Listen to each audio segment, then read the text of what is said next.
Good afternoon. Good afternoon, Miss. Good afternoon.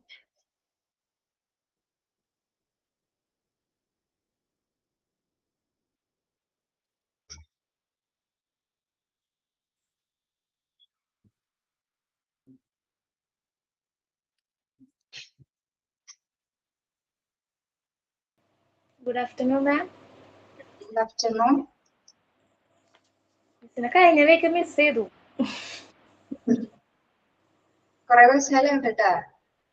കഴിഞ്ഞ week നമ്മുടെ Aswathy miss അല്ലായിരുന്നോ? മിസ് അന്ന് ലീവായിരുന്നു. എങ്ങനെയുണ്ടായി ക്രിസ്മസ് ഒക്കെ? കുഴപ്പമില്ലായിരുന്നു. വെക്കേഷനൊക്കെ വേഗം കഴിഞ്ഞല്ലായിരുന്നു. എല്ലാരും അസുഖത്തിലായി പോയി മിസ്. തൊണ്ടവേദന, ചുമ, ഇപ്പോഴത്തെ ഒരു മഞ്ഞിന്റെ അതാണ് പറ്റിപ്പോയത്. എല്ലാവർക്കും happy new year. Happy new year miss. Happy new year miss. Happy new year. എങ്ങനെയുണ്ടായിരുന്നു ന്യൂ ഇയർ ഒക്കെ? സെലിബ്രേറ്റ് ചെയ്തോ പന്ത്രണ്ടൊക്കെ? ന്യൂ ഇയർ അങ്ങനെ വീട്ടിലിരുന്ന് പോയി മിസ്. പിന്നെ റെസിഡൻസിയിലെ പരിപാടി ഉണ്ടായിരുന്നു, അങ്ങനെയൊക്കെ പോയി. മോളുടെ ഡാൻസ് ഉണ്ടായിരുന്നു, അങ്ങനെയൊക്കെ എൻജോയ് ചെയ്തു മിസ്. പിന്നെ എല്ലാരും കൂടി ഇങ്ങോട്ട് വിഷ് ചെയ്തു. ശരി, ഞാൻ എന്റെ സെലിബ്രേഷന്റെ വീഡിയോസ് കണ്ടിരുന്നോ? കണ്ടിട്ടുണ്ടായിരുന്നു. ഇഷ്ടപ്പെട്ടോ? ഇഷ്ടപ്പെട്ടില്ല. എന്നെ വിളിച്ചില്ലല്ലോ നിങ്ങള്. അയ്യോ, വിളിച്ചില്ലേ മിസ്? ഇത്തവണ മിസ് മാറിയതല്ലേ? ഇൻഡിപെൻഡൻസ് ഡേക്ക് മിസ് തന്നെ ആയിരുന്നു ഞങ്ങളുടെ ഇതിലുണ്ടായിരുന്നേ. 2 പരിപാടി മിസ്സിന് അല്ലേ മിസ് ഉണ്ടായിരുന്നു. പിന്നെ മിസ് തന്നെ പറഞ്ഞ ജിഷ മിസ് ആണ് ഉള്ളത് എന്നുള്ളത്. അതെ, നല്ലായിരുന്നു കേട്ടോ, നല്ല പരിപാടിയായിരുന്നു. ഡാൻസ് ഒക്കെ കണ്ടോ? PDF കാണാൻ പറ്റുണ്ടോ? ഇല്ല മിസ്സേ. എന്തൊക്കെയുണ്ട് അർച്ചന, സുഖമാണോ? സുഖം മിസ്, സുഖമായിട്ടിരിക്കുന്നു. മക്കളൊക്കെ അടുത്തുണ്ട്. ആണോ? വെക്കേഷൻ ആണല്ലേ? ഒരു മിനിറ്റ്, PDF ഓപ്പൺ ആക്കട്ടെ, ഞാൻ വെയിറ്റ് ചെയ്യണേ. നിങ്ങൾ പ്രയോഗം സ്റ്റാർട്ട് ചെയ്തോളൂ. Okay miss. ഈശ്വര നിന്നപദാനങ്ങൾ പാടുന്ന പുല്ലാങ്കുഴലായി മാറ്റുകന്നെ. നന്മതൻ പൂമണം പാരിൽ പരത്തുന്ന പൂമരമാ എന്നെ മാറ്റിയിടണേ. അന്യാർ വിശന്നവർ കന്നമികാത്തവർ ഇല്ല സ്വർഗമെന്നോതി ക്രിസ്തു. അന്യാർ വിശന്നവർ കന്നമികാത്തവർ ഇല്ല സ്വർഗമെന്നോതി ക്രിസ്തു. അധർമ്മം ജയിക്കരുതെന്നൊരു കൽപ്പന ശ്രീകൃഷ്ണദേവൻ നമുക്കു നൽകി. അധർമ്മം ജയിക്കരുതെന്നൊരു കൽപ്പന ശ്രീകൃഷ്ണദേവൻ നമുക്കു നൽകി. ഈശ്വര നിന്നപദാനങ്ങൾ പാടുന്ന പുല്ലാങ്കുഴലായി മാറ്റുകന്നെ. എല്ലാ മതങ്ങളും ദേവാലയങ്ങളും കാക്കണമെന്നു പറഞ്ഞു നബി. എല്ലാ മതങ്ങളും ദേവാലയങ്ങളും കാക്കണമെന്നു പറഞ്ഞു നബി. നല്ലൊരു ഇസ്ലാമായി മാറ്റിടുകെന്നെ നീ, നല്ലൊരു ക്രിസ്ത്യന ഹിന്ദുവായി, സൽഗുണമുള്ള മനുഷ്യനായി.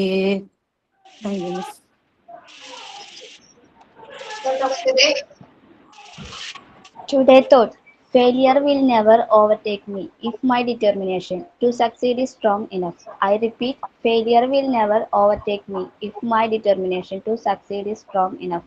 വിജയിക്കാനുള്ള എൻ്റെ ദൃഢനിശ്ചയം ശക്തമാണെങ്കിൽ പരാജയം എന്നെ കീഴടക്കില്ല. Doctor APJ Abdul Kalam. Signing. Good afternoon all. Today, Signing. sign in കേൾക്കുന്നുണ്ടോ മാം? Ah. Good afternoon all.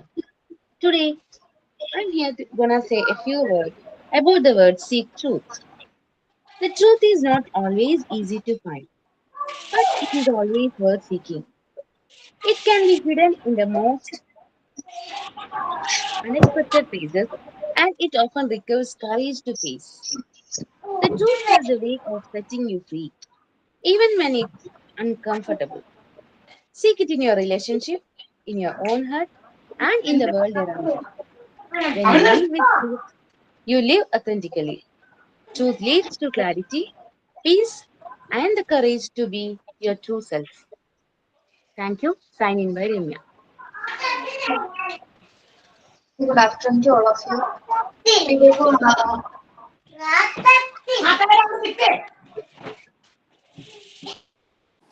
Good afternoon, Miss.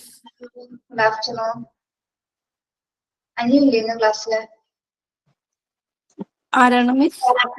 അനുമോളുടെ അനുമോള് കാണുന്നില്ലല്ലോ. അനുമോൾക്ക് പാടില്ലായിരുന്നു മിസ്. ഹെൽത്ത് ഇഷ്യൂസ് ഒക്കെ ഉണ്ടായിരുന്നു. അതേപോലെ തന്നെ തൊണ്ടവേദന, ചുമയൊക്കെ ആയിരുന്നു. പാടില്ലായിരുന്നു. വരേണ്ടതാണ്. കണ്ടില്ല മിസ്. ഇപ്പൊ വീട്ടിലായിരുന്നു ഉണ്ടായിരുന്നു അനുമോള്. അനുമോളുടെ വീട്ടിൽ പോയിട്ടുണ്ടായിരുന്നു.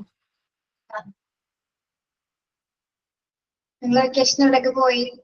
എവിടെയും പോയില്ല മിസ്. ഇവിടെ തന്നെ ഇരിക്കും. അതന്നെ മിസ് എല്ലാവർക്കും പറയാനുള്ള എവിടെയും പോയില്ല. ഈ പിള്ളേർക്കൊക്കെ വയ്യാത്തതുകൊണ്ട്.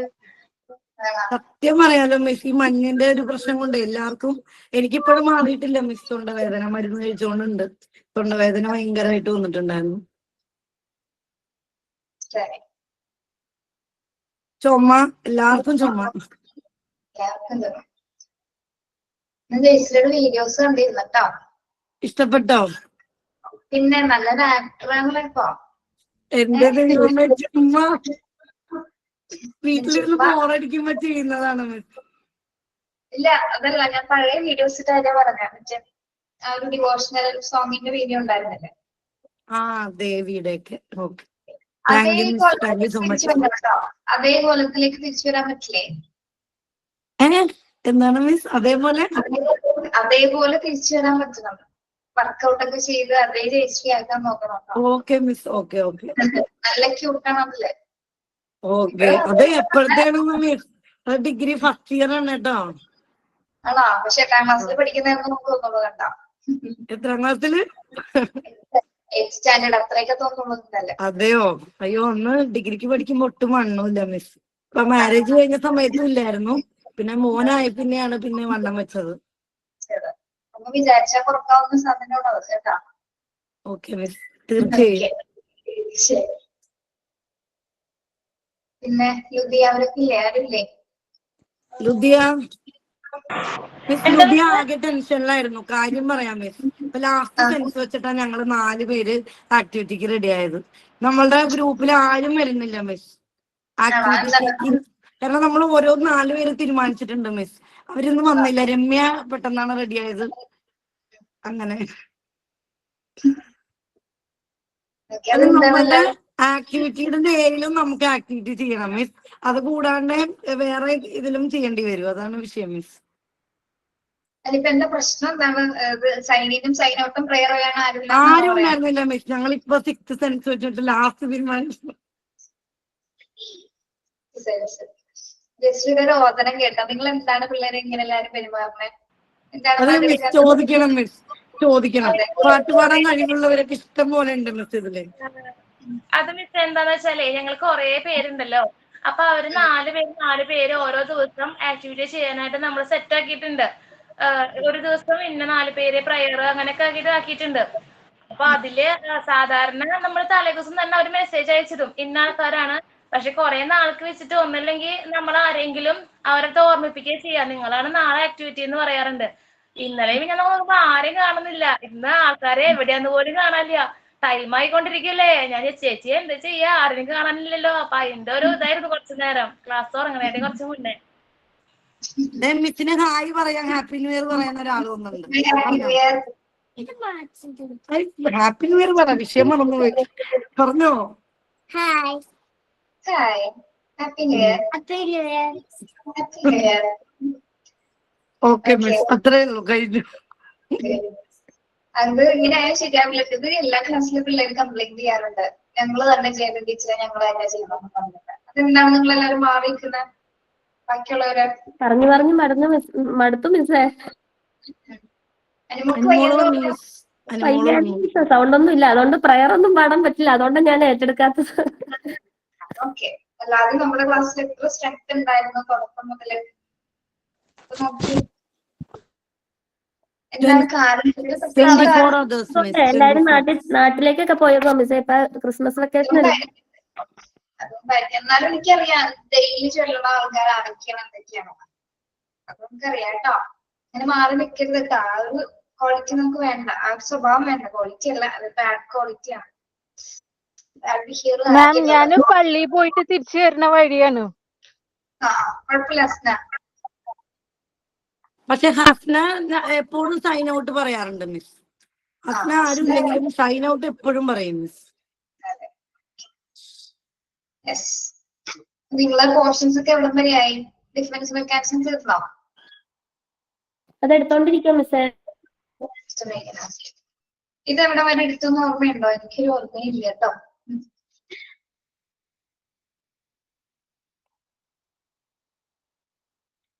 മിസ്സൊരു ആക്ടിവിറ്റി തന്നിട്ടുണ്ടായിരുന്നു. എന്തായിരുന്നു? കുട്ടികൾക്ക് വരുന്ന പ്രശ്നങ്ങൾ, family and environment. Family problems അല്ലേ? ഓക്കെ. ചെയ്തിട്ടുണ്ടോ നിങ്ങള്? ചെയ്തിട്ടുണ്ട് മാം. ചെയ്താണെങ്കിൽ വായിച്ചോളൂ കേട്ടോ. എല്ലാ പോയിന്റ്സും വേണ്ട, ഓരോരുത്തരും 2-3 പോയിന്റ്സ് വെച്ച് വായിച്ചാൽ മതി.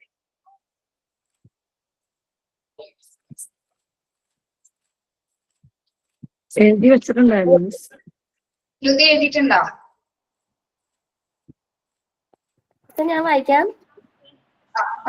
പ്രോബ്ലം എന്ന് പറയുന്നത് പ്രോബ്ലംസ് ഫ്രം ഫാമിലിയാണ്. അതില് ലാക്ക് ഓഫ് പാരന്റൽ കെയർ ആണ് ഫസ്റ്റ് വണ്ണായിട്ട് വരുന്നത്. നമുക്ക് നോക്കാൻ പറ്റുന്നത്, ഇന്നത്തെ കാലത്തെ പാരന്റ്സ് വളരെ ബിസിയാണ്. അച്ഛനും അമ്മയ്ക്കും ജോലി ഉണ്ടാവും. ഒരു ന്യൂക്ലിയർ ഫാമിലിയിലായിരിക്കും എല്ലാവരും തന്നെ. അങ്ങനെയാണെങ്കിൽ കുട്ടികളിൽ വളരെ ഏകാന്തത അനുഭവപ്പെടുന്നു. ഇതേ തുടർന്ന് നിരവധി പ്രശ്നങ്ങൾ ഉണ്ടാകുന്നു. പിന്നെ സുരക്ഷിതരല്ലാത്ത ഒരവസ്ഥ ഉണ്ടാകുന്നു കുട്ടികളിൽ. പിന്നെ ഫാമിലി കോൺഫ്ലിക്റ്റ് ആണ് രണ്ടാമത്തെ പോയിന്റ് ആയിട്ട് പറയാനുള്ളത്. കുടുംബങ്ങളിൽ തുടർച്ചയായി ഉണ്ടാകുന്ന വഴക്കുകള്, തർക്കങ്ങള്, പിന്നെ ഗാർഹിക പീഡനം തുടങ്ങിയവ ഇതിനകത്ത് ഉൾപ്പെടുന്നു. കുട്ടികളിൽ വളരെ മാനസിക സംഘർഷം ഉണ്ടാക്കുന്നതിനും സ്ട്രെസ്സിനും ഇത് കാരണമാകുന്നുണ്ട്. പിന്നെ മൂന്നാമത്തെ പോയിന്റ് ആയിട്ട് പറയാനുള്ളത്, over protection or strict disciplines. Over protection ഉള്ള പേരൻസ്, കുട്ടികളിൽ അവരുടേതായ ഫ്രീഡം കൊടുക്കാത്തവര്, അവർക്ക് അപ്പൊ അങ്ങനെയുള്ള കുട്ടികളിൽ ഭയം, വിരോധം തുടങ്ങിയവ കാണപ്പെടുന്നുണ്ട്. പിന്നെ നാലാമത്തെ പോയിന്റ് ആയിട്ട് പറയാനുള്ളത് പുവർ പാരന്റിങ് ആണ്. പിന്നെ കുട്ടികളിലെ ചെറിയ തെറ്റ് ചെയ്താൽ തന്നെ ഹാർഷ് പണിഷ്മെന്റ് ചെയ്യുന്നവര്, പിന്നെ കുട്ടികളിൽ എപ്പോഴും ഷൗട്ട് ചെയ്യുന്നവര്, അങ്ങനെയുള്ള പാരന്റ്സ് ഒക്കെ ആണെങ്കിൽ കുട്ടികളിൽ ആത്മവിശ്വാസം നഷ്ടപ്പെടും, പേടി ഉണ്ടാവും. അവർക്കൊരു എപ്പോഴും ഒരു പേടിപ്പെടുത്തുന്ന ഒരു അന്തരീക്ഷമായിരിക്കും അവർക്ക് എപ്പോഴും ഉണ്ടാവുക. അവരുടെ ആത്മവിശ്വാസം എപ്പോഴും നഷ്ടപ്പെട്ടുകൊണ്ടേയിരിക്കും. പിന്നെ അഞ്ചാമത്തെ പോയിന്റ് ആയിട്ട് പറയാനുള്ളത് ഫിനാൻഷ്യൽ പ്രോബ്ലംസ് ആണ്. വളരെ ദാരിദ്ര്യ നിലയിലുള്ള കുട്ടികളുണ്ടല്ലോ, അത്തരം ഫാമിലികളിലുള്ളവർ അടിസ്ഥാന സൗകര്യങ്ങളുടെ കുറവ്, പിന്നെ പോഷകാഹാരക്കുറവ്, പഠന സാധനങ്ങൾ ഇല്ലായ്മ ഒക്കെ കുട്ടികളിൽ വളരെയധികം സ്ട്രെസ്സും അതുപോലെ തന്നെ ഇമോഷൻസും ഉണ്ടാവുന്നുണ്ട്. പിന്നെ ഫിഫ്ത്ത് പോയിന്റ് ആയിട്ട് ബ്രോക്കൺ ഫാമിലീസ് ആണ് പറയാനുള്ളത്. വിവാഹമോചനം നേരിടുന്നവര്, പിന്നെ സിംഗിൾ പാരന്റ് ആയിട്ടുള്ള ആൾക്കാര്, അങ്ങനെയുള്ള കുടുംബങ്ങളിലെ കുട്ടികൾക്ക് വളരെ സമ്മർദ്ദം ഉണ്ടാകുന്നുണ്ട്. പിന്നെ പെരുമാറ്റ പ്രശ്നങ്ങള്, ബിഹേവിയർ പ്രോബ്ലംസ് തുടങ്ങിയവ ഉണ്ടാകുന്നുണ്ട്. ഇത്രയാണ് ഫാമിലി റിലേറ്റഡ് ഇതായിട്ട് തോന്നണത് മിസ്. ഇത് 6th ചാപ്റ്റർ ആണ് കേട്ടോ, സൈക്കോളജി. ഓക്കെ, അടുത്ത ആരാണ് വായിക്കുന്നത്? ഞാൻ വായിക്കാം. ഫസ്റ്റ് പേരിയിരിക്കുന്ന ചൈൽഡ് അബ്യൂസ് ആണ്. അതായത് ശാരീരികമായിട്ടും മാനസികമായിട്ടും ലൈംഗികപരമായിട്ടുള്ള പീഡനങ്ങൾ. ഇത് കുട്ടിയെ മാനസികമായും ശാരീരികമായും സമ്മർദ്ദത്തിലാഴ്ത്തുന്നു. അടുത്ത പോയിന്റ് ഹെൽത്ത് പ്രോബ്ലംസ് ആണ്. അതായത് ന്യൂട്രീഷന്റെ കുറവ്, അതുപോലെ ഉറക്കക്കുറവ്, ഫിസിക്കൽ ഹെൽത്ത് വീക്ക് ആവുക, അങ്ങനെയൊക്കെ ചെയ്യുമ്പോൾ കുട്ടികൾക്ക് ഒരുപാട് ആരോഗ്യ പ്രശ്നങ്ങൾ ഉണ്ടാവുന്നു. മൂന്നാമത്തെ പോയിന്റ് ടെക്നോളജി അഡിക്ഷൻ ആണ്. അതായത് കൂടുതൽ സമയം മൊബൈൽ ഫോൺ യൂസ് ചെയ്യുമ്പം അത് കുട്ടികൾക്ക് മാനസികമായിട്ടുള്ള ഒരുപാട് വെല്ലുവിളികൾ ഉണ്ടാക്കുന്നു. അതായത് നമുക്ക് ഓട്ടിസം അങ്ങനത്തെ ഒരുപാട് പ്രശ്നങ്ങൾ ഉണ്ടാവുന്നുണ്ട്. അടുത്തത് ചൈൽഡ് ലേബർ ആണ്. പഠിക്കേണ്ട പ്രായത്തിലെ കുട്ടികളെ ജോലി ചെയ്യിപ്പിക്കുകയാണ്. ഇതുവഴി കുട്ടികൾക്ക് മാനസികമായും ശാരീരികമായും ഒരുപാട് പ്രശ്നങ്ങൾ സംഭവിക്കുന്നു. നെക്സ്റ്റ് പോയിന്റ് പോവർട്ടി ആണ്. അതായത് ഭക്ഷണം, വസ്ത്രം, താമസം തുടങ്ങിയ അടിസ്ഥാന ആവശ്യങ്ങൾ ലഭിക്കാത്ത ഒരവസ്ഥ. അപ്പോൾ അത് അവരെ എപ്പോഴും സമൂഹത്തിലെ മുന്നോട്ട് വരാതെ പിന്നോട്ട് തന്നെ ആവുന്നു. ഇത്ര എഴുതിയിരിക്കുന്നത്. മിസ്, കുടുംബത്തിൽ നിന്ന് ഉണ്ടാകുന്ന പ്രശ്നങ്ങൾ: ദാരിദ്ര്യം, ഭക്ഷണം, വസ്ത്രം, പഠന സാധനങ്ങൾ, നല്ല വിദ്യാഭ്യാസം എന്നിവ പണം ലഭിക്കാതെ വരുന്നു. പണം ലഭിക്കാതെ വരുന്നതൊക്കെയാണ് ഭക്ഷണം, വസ്ത്രം, പഠന സാധനങ്ങൾ. പിന്നെ അതേപോലെ തന്നെ കുടുംബ കലഹങ്ങൾ മിസ്. രണ്ടാമത്തെ മാതാപിതാക്കളുടെ വഴക്കുകൾ, വേർപാടുകൾ, പിന്നെ കുട്ടികളുടെ ഭയം, ദുഃഖം, മാനസിക സമ്മർദ്ദം എന്നിവ സൃഷ്ടിക്കുന്നു. പിന്നെ സ്നേഹവും പരിചരണക്കുറവും, മാതാപിതാക്കൾ തിരക്കിലായിരിക്കുമ്പോൾ കുട്ടികൾ ഒറ്റപ്പെടുന്നു. പിന്നെ അനുരക്ഷിതത്വം അനുഭവപ്പെടുന്നു. നാലാമത്തെ ഗൃഹപീഡനം മിസ്. വീട്ടിലെ അതിക്രമങ്ങൾ കുട്ടികളുടെ മാനസിക നില, പെരുമാറ്റം, ആരോഗ്യ ദോഷകരമായി ബാധിക്കുന്നു മിസ്. മാതാപിതാക്കൾ തമ്മിലുള്ള വഴക്ക് കുട്ടികളിൽ. പിന്നെ അധിക സമ്മർദ്ദം, പഠനത്തിലോ ജോലിയിലോ അതിര് കടന്ന ഭയവും ആശങ്കയും ഉണ്ടാക്കുന്നു കുട്ടികളിൽ. ശരി, ഓക്കെ. അത്രയും മാത്രമുള്ള പ്രോബ്ലംസ് കുട്ടികൾ നേരിടുന്നത്?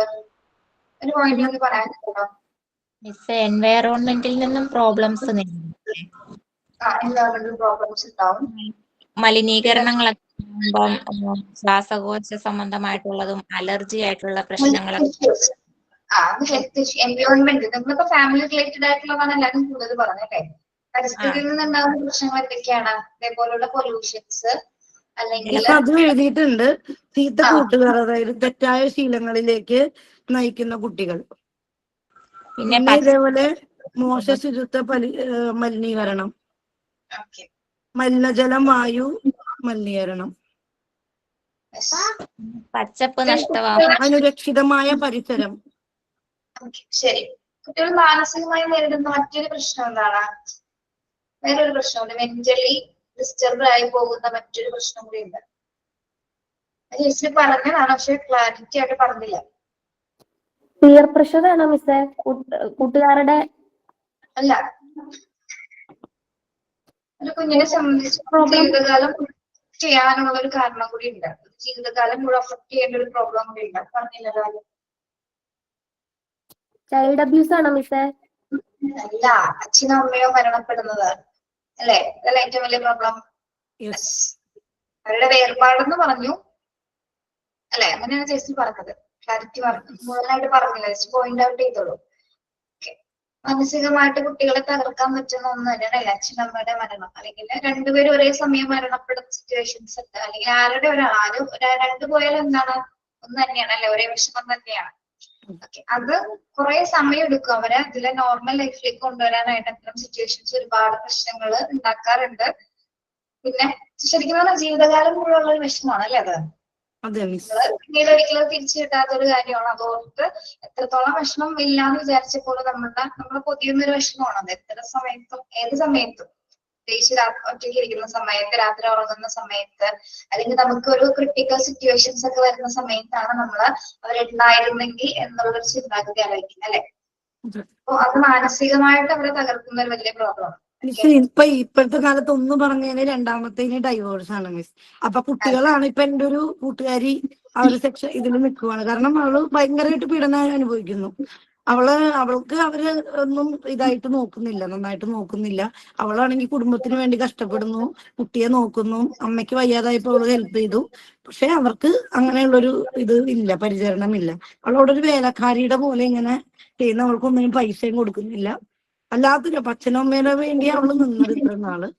അങ്ങനെയൊക്കെ ഒരു പ്രശ്നം. ഇപ്പൊ എന്റെ കൂട്ടുകാരിയുടെ അവസ്ഥ വളരെ മോശമാണ്. +2 പഠിച്ചിട്ടുണ്ട്. പക്ഷെ ആ കുട്ടി ഇപ്പൊ അവരുടെ ടെൻഷൻ ആ കുട്ടിയെ അവര് കൊണ്ടുപോകും എന്നുള്ള ടെൻഷനാണ്. അങ്ങനെയൊക്കെയുള്ള വിഷയങ്ങളുണ്ട് മിസ്. ശരിയാണ്. അങ്ങനെയാണെങ്കിലും അതേപോലെ ഒരാള് തന്നെയാണ് ഞാനും എന്റെ ടീച്ചറും. അതേ ഒരവസ്ഥയിൽ കടന്നു പോയിക്കൊണ്ടിരുന്ന ആളാണ് ഞാൻ കേട്ടോ. ഞാൻ ഒരു പ്രാവശ്യം ഞാൻ പറഞ്ഞിട്ടുണ്ടല്ലോ നിങ്ങളോട്, എന്റെ ഒരു വയസ്സിലാണ് എന്റെ അമ്മ നഷ്ടപ്പെട്ടത്. അത് ആ ഒരു സമയം മുതൽ ഇപ്പോഴുള്ള ഒരു ബുദ്ധിമുട്ടുള്ളതാ. അത് കഴിഞ്ഞ് ഞാൻ ഒരു 6th പഠിക്കുമ്പോ എനിക്ക് 2 ചേച്ചിമാരാണ്. 2 ചേച്ചിമാരും ഒരു 15 വയസ്സ് ഡിഫറൻസ് ഉണ്ട് ഞങ്ങൾ തമ്മിൽ. അപ്പൊ ഞാൻ ജനിക്കുമ്പോ അവര് 10ാം ക്ലാസ് കഴിഞ്ഞിട്ടുള്ളൂ. ആ സമയത്ത് അമ്മ മരിക്കുന്നത് ചേച്ചിമാരെന്നെ എന്നെ നോക്കിയിരുന്നു. ഞാനൊരു 5th സമയത്ത് അവർ രണ്ടുപേരും കല്യാണം കഴിച്ചു പോയി. കല്യാണം കഴിച്ചു പോയ സമയത്ത് അച്ഛൻ 2ാമത് വിവാഹം കഴിച്ചു. ഒരിക്കലും നമ്മളുടെ അമ്മ ആകില്ല 2ാം അമ്മ അല്ലെ. ഞാനൊരു മാക്സിമം പീഡനങ്ങള് ഒരു +2 വരെ അനുഭവിച്ചിട്ടുണ്ട്. മാക്സിമം എന്ന് വെച്ചാല് നിങ്ങൾ വിചാരിക്കുന്നതിനേക്കാൾ അപ്പുറം ദുരന്തങ്ങൾ എന്റെ ലൈഫിൽ ഉണ്ടായിട്ടുണ്ട്. ഒരുപാട് ഉപദ്രവിച്ചിട്ടുണ്ട്, ഭക്ഷണം തരാതെ പട്ടിണി കിട്ടിയിട്ടുണ്ട്, അങ്ങനെ ഒരുപാട് കാര്യങ്ങൾ ചെയ്തിട്ടുണ്ട്. അങ്ങനെ ഒരു +2 വരെ ഞാൻ അങ്ങനെ മാക്സിമം പിടിച്ചു നിന്നു. പിന്നെ ഒരാൾക്ക് ഓരോ കസിൻസിന്റെ ഒക്കെ വീട്ടിലാണെങ്കിൽ ഇവരെ പേടിച്ച് മാറി മാറി എല്ലാവരും ചേച്ചിമാരുടെ വീട്ടിൽ നമുക്ക് കല്യാണം കഴിച്ചിട്ട് പോയി നിൽക്കാൻ പറ്റില്ല. അങ്ങനെ മാറി മാറി ഓരോ സ്ഥലങ്ങളിലേക്ക് നിന്ന്. പക്ഷെ ഓരോ മാസം കഴിയുമ്പോൾ ഓരോരുത്തർക്കും ബുദ്ധിമുട്ടായിട്ടുണ്ട്. കാരണം നമ്മൾ പെൺകുട്ടിയാണ് അല്ലെ, അവർക്ക് ബാധ്യത ആവും എന്നുള്ളൊരു പേടിയുണ്ട്. എല്ലാവർക്കും ബുദ്ധിമുട്ടായിരുന്നു. അങ്ങനെ ഞാൻ പിന്നെ അവസാനം ഡിഗ്രിക്ക് ചേർന്നു. ഡിഗ്രി എനിക്ക് മഹാരാജ് കോളേജിലാണ് കിട്ടിയത്. അങ്ങനെ എല്ലാവരുടെ വീട്ടിലും ഓരോ മാസം ഓരോ കസിൻസിന്റെ വീട്ടിലായിരിക്കും. എനിക്ക് എന്റെ സ്വന്തം വീട്ടിൽ നിൽക്കാനായിട്ട് ഇവരെ പേടിയോട് നിൽക്കാൻ പറ്റിയിട്ടില്ല. അങ്ങനെ ഡിഗ്രി ഫൈനൽ ഇയർ ആകുന്ന സമയത്താണ് ഈ പ്രപ്പോസല് വരുന്നതും. അപ്പൊ ആ സമയത്ത് നമുക്ക് ആവശ്യം ഷെൽട്ടർ ആയിരുന്നു അല്ലെ. എന്റെ അവസ്ഥ എന്ന് വെച്ചാൽ ഇത്ര മോശമായിരുന്നു. എവിടെയെങ്കിലും നമുക്ക് നിൽക്കാന്നുള്ളതായിരുന്നു. ആ സമയത്ത് വേറെ ഒന്നും ആലോചിച്ചില്ല, ആ പ്രപ്പോസലിന് സമ്മതിച്ചു. എന്റെ അമ്മയുടെ വീട്ടുകാരത് ഇനീഷ്യേറ്റീവ് എടുത്ത് കല്യാണമൊക്കെ നടത്തിയത്. 1 ഇയർ വലിയ പ്രശ്നമൊന്നും ഉണ്ടായില്ല. 1 ഇയർ കഴിഞ്ഞപ്പോഴേക്കും ആള് നന്നായിട്ട് ഡ്രഗ്സ് കഴിക്കുന്ന ആളാണ്. ഉപദ്രവങ്ങളൊക്കെ തുടങ്ങി, പ്രശ്നങ്ങളായി. അപ്പോഴാണ് മോനായതുണ്ടെങ്കിൽ ഞാനൊരു 10 വർഷത്തോളം മാക്സിമം അവിടെ സഹിച്ചു നിന്നു. അതിന്റെ ഇടയിലാണ് ഞാൻ BEd പഠിച്ചത്, PG പഠിച്ചതൊക്കെ ആ ഒരു സമയത്താണ്. പക്ഷെ കാരണം എനിക്ക് മനസ്സിലായി നമ്മള് അവിടെ തന്നെ പെട്ടുപോയി കഴിഞ്ഞാൽ നിന്ന് പോകും. എന്തായാലും വിദ്യാഭ്യാസം നമുക്ക് ആ സമയത്ത് വേണം അല്ലേ. അങ്ങനെ പഠിക്കാൻ പോയി. കൊച്ചിലിട്ടിട്ട് എങ്ങനെയാ പഠിക്കാനൊക്കെ പോയിരുന്നത്. അതിന്റെ കാര്യങ്ങളൊക്കെ ചെയ്തിട്ട് അവൻ എവിടെയെന്ന് വെച്ചാൽ പഠിപ്പിക്കേണ്ട സമയത്തൊക്കെ അംഗനവാടി ആയി തുടങ്ങി. 3 വയസ്സായപ്പോ തുടങ്ങി പഠിക്കാൻ ഞാൻ പഠിക്കാൻ തുടങ്ങി. അപ്പൊ കുറച്ചും കൂടെ അറിവായിട്ടുണ്ടല്ലോ മോനെ. പിന്നെ എനിക്കൊരു സെന്റിമെന്റ് ഉള്ളതെന്ന് വെച്ചാൽ എനിക്ക് ഒരു വയസ്സിൽ അമ്മയില്ലാത്തതുകൊണ്ട് എന്റെ മോനെ അമ്മയില്ലാത്തൊരു കുറവ് വരാൻ പാടില്ല. ആ ഒരു ഇതുകൊണ്ടാണ് ഞാൻ 3 വയസ്സ് വരെ പഠിക്കാണ്ട് ഇന്നും പോകാതെ നിന്നത്. അത് കഴിഞ്ഞാണ് PG എടുത്തത്, BEd ചെയ്തത്. ഒരു 10 വർഷത്തോളം മാക്സിമം സഹിച്ചപ്പോ ഒരു പോയിന്റ് ഓഫ് വ്യൂല് നമ്മൾ തിരിച്ചറിയുന്നു നിന്ന് കഴിഞ്ഞാൽ ഈ ലൈഫ് ഇല്ല അല്ലെ. കൊച്ചിന്റെ ലൈഫും കൂടി നമുക്ക് കളയാൻ പറ്റില്ല. അങ്ങനെ ഒരു സമയത്ത് എനിക്ക് അവിടെ നിന്ന് പോരേണ്ടി വന്നു. ഇറങ്ങി പോരേണ്ടി വന്നു. 2-3 വർഷത്തോളം ഞാൻ എന്റെ വീട്ടിലൂടെ നിന്നു. ഇവിടെ ഇങ്ങനെ വന്ന് നിൽക്കുന്ന സ്ത്രീകളോട് നമ്മുടെ സമൂഹവും വീട്ടുകാരും ഒക്കെ ഒരു വേറെ രീതിയിലാണ് കാണുന്നത് അല്ലെ. ഇങ്ങനെ എന്താണ് നമ്മൾ അനുഭവിച്ചത് നമുക്ക് മാത്രം അറിയാം അല്ലെ. അപ്പൊ അങ്ങനെ പക്ഷെ ഒരുപാട് പീഡനം നമ്മൾ സഹിച്ചു നിൽക്കേണ്ട ആവശ്യമില്ല മിസ്. കാരണം നമുക്ക് നമ്മുടേതായിട്ടുള്ള ഒരു ലൈഫ് ഉണ്ട് നമ്മള് അല്ലേ. ഇപ്പൊ തീരും എന്റെ ലൈഫിൽ, ഇപ്പൊ തീരും. കുറച്ചുകൂടി പറയാനുള്ളൂ കഴിഞ്ഞു. ഓക്കെ, അങ്ങനെ ഡിവോഴ്സ് പ്രൊസീജിയേഴ്സ് ഒക്കെ നടന്നുകൊണ്ടിരിക്കും. ഇപ്പോഴും നടന്നുകൊണ്ടിരിക്കും. മോനുള്ളതുകൊണ്ട് അതൊന്നും കംപ്ലീറ്റഡ് ആയിട്ടില്ല. ഓക്കെ, പ്രൊസീജിയേഴ്സ് നടന്ന് ഇപ്പോഴും 3 കൊല്ലമായി ഞാൻ എന്റെ വീട്ടിൽ നിൽക്കാൻ കഴിയില്ല. ഓക്കെ, അപ്പൊ ആ സമയത്ത് എനിക്ക് എന്റെ ഒരു കസിൻ തന്നെയാണ് പ്രപ്പോസൽ വന്നത് കല്യാണമായിട്ട്. കഴിഞ്ഞ വർഷം കല്യാണം വരുന്നു. 1 വർഷമായിട്ട് ഹാപ്പി ആയിട്ട് ജീവിക്കുന്നു കേട്ടോ. സെക്കൻഡ് മാരേജ് ആണ്. എന്റെ കസിൻ തന്നെയാണ്. എല്ലാം കൊണ്ട് അറിയാവുന്ന ആളാണ്. ആളുടെ ഫസ്റ്റ് മാരേജ് ആണ്. എന്റെ കൂടെ മോനുണ്ട്. മോനും കൂടെ കൊടുത്തിട്ടില്ല കേട്ടോ. മോൻ എന്റെ കൂടെ തന്നെയുണ്ട്. ഇവിടെ എപ്പോഴും ഓഫീസിലുണ്ടാവും. വൈകുന്നേരങ്ങളിലെ ക്ലാസ് കഴിയാറാകുമ്പോഴേക്കും ക്ലാസ് കഴിഞ്ഞ് വരും. ഓക്കെ, മോന്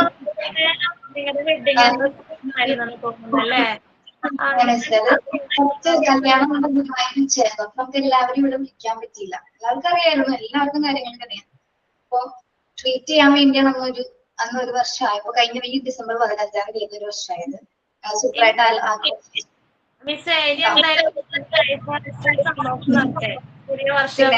അതെ മിസ്, ഇനിയാണ് ജീവിതം തുടങ്ങുന്നത് ശരിക്കും പറഞ്ഞാൽ. ഞാനേ ഒരു ജിഷ മിസ് ആരാ ഇട്ടേന്ന് എനിക്ക് അറിയില്ല കേട്ടോ. മിസ്സിനെ കണ്ട പോലെ എനിക്ക് തോന്നിയത് ഒരു ഗ്രൂപ്പ് ഫോട്ടോ ഇട്ടുണ്ടായിരുന്നു. എനിക്ക് മിസ്സിനെ ക്ലിയർ ആയിട്ട് മനസ്സിലാവുന്നില്ല. എല്ലാ മിസ്സുമാരും, പക്ഷെ മിസ്സിനെ കാണാനില്ലല്ലോ. എവിടെയാ മിസ്? ഇങ്ങനെ സൂം ചെയ്തപ്പോ ഒന്നും മനസ്സിലായില്ല. പിന്നെ സിംഗിൾ ഫോട്ടോ ഞാൻ തൊട്ടപ്പോഴാ മിസ്സിനെ കണ്ട. അപ്പൊ എനിക്ക് തോന്നി നിങ്ങളുടെ വെഡിങ് ആനിവേഴ്സറി ആണെന്ന് തോന്നി. അന്ന് എനിക്ക് അയച്ച ഫോട്ടോ തന്നെയല്ലേ അത്? ഇട്ടിട്ട് അല്ലേ? യെസ്, അതാണ് ഞാൻ പറഞ്ഞില്ലേ. ഇപ്പൊ എനിക്ക് ഏകദേശം എനിക്ക് 30 വയസ്സായി. 30 വർഷത്തോളം ഞാൻ അനുഭവിക്കാൻ തന്നെ മാക്സിമം അനുഭവിച്ചിട്ടുണ്ട് ലൈഫിൽ. ഓക്കെ, നല്ല എക്സ്പീരിയൻസ് ഉള്ള ആളാണ്. ഇപ്പൊ നമ്മുടെ നോർമൽ ലൈഫിൽ ആരെങ്കിലും കല്യാണം കഴിഞ്ഞ ലൈഫിലാണെങ്കിൽ ഒരുപാട് ബുദ്ധിമുട്ടുകൾ, ഒരുപാട് ഉപദ്രവങ്ങൾ മാനസികമായിട്ട് നന്നായിട്ട് പോയിട്ടുണ്ട്, നന്നായിട്ട്. അപ്പൊ അങ്ങനെയൊക്കെ പഠിച്ച ഒരാളാണ് സൈക്കോളജി പഠിച്ചത്. കാരണം എന്റെ ജീവിതാനുഭവം വെച്ചിട്ടാണ് ഞാൻ ആ ഒരു കോഴ്സ് എടുത്ത് പഠിച്ചതും അതിൽ നിന്ന് കുറെ റിക്കവർ ചെയ്യാൻ പറ്റിയത് എനിക്ക് ഈ ഒരു സബ്ജക്ട് മാത്രമാണ് കേട്ടോ. അങ്ങനെയാണ് മനസ്സിനെ നിലനിർത്താൻ പറ്റിയത്. പല സാഹചര്യത്തിൽ സൂയിസൈഡ് ചെയ്യണം പോലത്തെ സിറ്റുവേഷൻസ് ഒക്കെ നമുക്ക് വരില്ലേ. അങ്ങനെ ചെയ്തിട്ടൊന്നുമില്ല, പക്ഷെ അങ്ങനെയൊക്കെ ചിന്തിക്കുന്നുണ്ട് അല്ലെ. പക്ഷെ എന്താണ് നമ്മുടെ മുന്നില് നമ്മളുടെ കുഞ്ഞുണ്ട് അല്ലെ, കുഞ്ഞിന് വേണ്ടിയെന്നല്ല, അവരൊരു സമയമാകുമ്പോ അവരുടേതായിട്ട് ലൈഫ് തേടി പോകും. എന്നിരുന്നാൽ പോലും എന്താണ് അവർക്കുള്ള സമയം വരെ, നമ്മളുള്ള സമയം വരെ അവർക്ക് എപ്പോഴും സപ്പോർട്ട് കൊടുക്കണം അല്ലെ. ഇൻഡിപെൻഡന്റ് ആണ്, ആൺകുട്ടിയാണ്. കുറച്ച് സമയമാകുമ്പോൾ എന്താണ് അവരവരുടേതായിട്ടുള്ള കാര്യങ്ങൾ, നമ്മുടെ എല്ലാ മക്കളുടെ കാര്യം പറയണേ കേട്ടോ, കുറച്ച് സമയം കഴിയുമ്പോൾ അവർ അവരുടേതായിട്ടുള്ള ലൈഫിലേക്ക് പോകും. അതുവരെ നമ്മളുടെ സപ്പോർട്ട് എപ്പോഴും ഉണ്ടായിരിക്കണം. അതിനു വേണ്ടി അങ്ങനെയൊക്കെ ഒരു ലൈഫായിരുന്നു. കുറെ പാസ്റ്റ് എടുത്ത് നോക്കുകയാണെങ്കിൽ ഒരുപാട് ദുരന്ത അനുഭവങ്ങൾ മാത്രമേ ലൈഫിൽ ഉണ്ടായിരുന്നുള്ളൂ. പക്ഷെ ഈ ഡിസംബർ 15 തുടങ്ങി അങ്ങോട്ട് എല്ലാം നല്ല ഫ്ലറിഷ് ആയിട്ടുള്ള മൊമെന്റ്സ് മാത്രമേ. പിന്നെ വേറെ പലർക്ക് ഒരു ബുദ്ധിമുട്ടുണ്ട്. ഇങ്ങനെയൊക്കെ ഞാനും വിചാരിച്ചിട്ടുണ്ട്, ഇങ്ങനെ സെക്കൻഡ് മാരേജ് കഴിക്കുന്നത് ഏറ്റവും വലിയ തെറ്റാണ്, അങ്ങനെയൊക്കെ ഒരു ലൈഫ് പാടില്ല എന്നൊക്കെ വിചാരിച്ചിരുന്ന ആൾക്കാരാണ്. അങ്ങനെ നമ്മൾ കാണുന്ന ആൾക്കാരും ഉണ്ട്. അങ്ങനെ ചെയ്തത് ഭയങ്കര മിസ്റ്റേക്ക് ആണ്. എന്റെ വീട്ടുകാർ പോലും സപ്പോർട്ട് ചെയ്തിരുന്നില്ല ആ സമയത്ത്. കാരണം ഇതേപോലെ തന്നെ നിൽക്കണം, കുഞ്ഞിനെ നോക്കിയോട് തന്നെ നിൽക്കണം. എന്റെ ഏജ് എന്ന് വെച്ചാൽ ചെറുതായിരുന്നു. ഞാനൊരു 27 വയസ്സിലാണ് വീട്ടിൽ വന്ന് നിൽക്കുന്നത്. 27 വയസ്സാവുന്നതിന് മുമ്പായിട്ട്. അപ്പൊ അത്രയും എന്റെ ഒരു നല്ല സമയം പോയി. പിന്നെ ആലോചിച്ചപ്പോ തോന്നി, എന്തിനാ നമ്മളതൊക്കെ കളയണേ. ഒരിക്കലും നമുക്ക് തോന്നുന്നത് ജീവിക്കാനായിട്ട് തോന്നില്ല ചില സമയത്ത്, മറ്റുള്ളവരുടെ ലൈഫ് കാണുമ്പോ. അങ്ങനെ ഒരു ആഗ്രഹം തോന്നിയപ്പോ ഞാൻ തന്നെയാണ് ആ ഡിസിഷൻ എടുത്തത്. പിന്നെ മോന്റെ പൂർണ്ണ സമ്മതത്തോടു കൂടിയാണ് വിവാഹത്തിന് സമ്മതിച്ചത്. അവന്റെയും കൂടി സപ്പോർട്ട് വേണമല്ലോ, അല്ലാതെ നമുക്ക് പറ്റില്ലല്ലോ. കുഞ്ഞാണെങ്കിൽ എല്ലാ കാര്യങ്ങളും കണ്ട് വളർന്നിട്ടുണ്ട്. അവന് ഞാൻ എന്തൊക്കെ അനുഭവിച്ചിട്ടുണ്ടെന്ന് വ്യക്തമായിട്ട് അറിയാം. അപ്പൊ അവനൊക്കെ ആയിരുന്നു. അതല്ല മിസ്സേ, മോന് കുറച്ചുകൂടി വലുതാകുമ്പോ അവന്റെ പഠന തിരക്കുകളൊക്കെ ആയിട്ട് പോകും. മിസ്സല്ലേ ഇങ്ങനെ ഒരു ഡിസൈഡ് എടുത്തില്ലായിരുന്നെങ്കിൽ മിസ് തന്നെ ഒറ്റയ്ക്കാവില്ലായിരുന്നോ? ഇത് നല്ലൊരു ഡിസിഷൻ തന്നെയാണ് എന്തായാലും.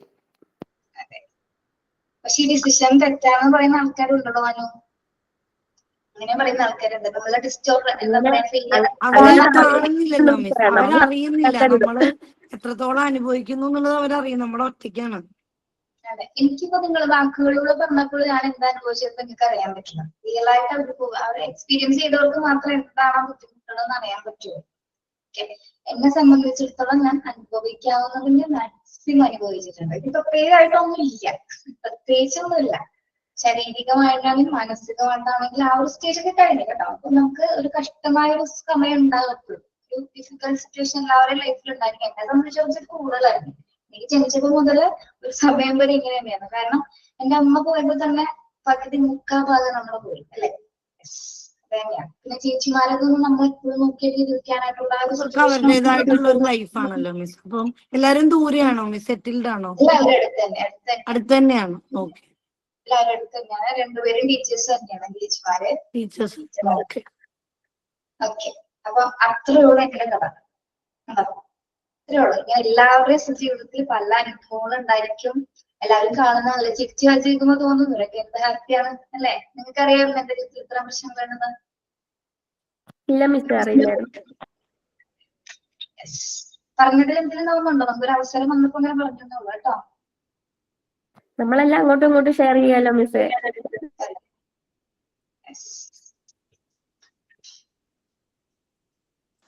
നമ്മളൊരു ഫാമിലി, അപ്പൊ എല്ലാം ഷെയർ ചെയ്യണം. എനിക്ക് തോന്നുന്നു ഞങ്ങളെല്ലാവരും പ്രാർത്ഥന ഉണ്ടാവും മിസ്സിന്റെ ലൈഫ് എപ്പോഴും സന്തോഷമായിട്ട് ഇരിക്കട്ടെ മിസ്സേ. ഞങ്ങൾ എല്ലാവരും പ്രാർത്ഥന തീർച്ചയായിട്ടും.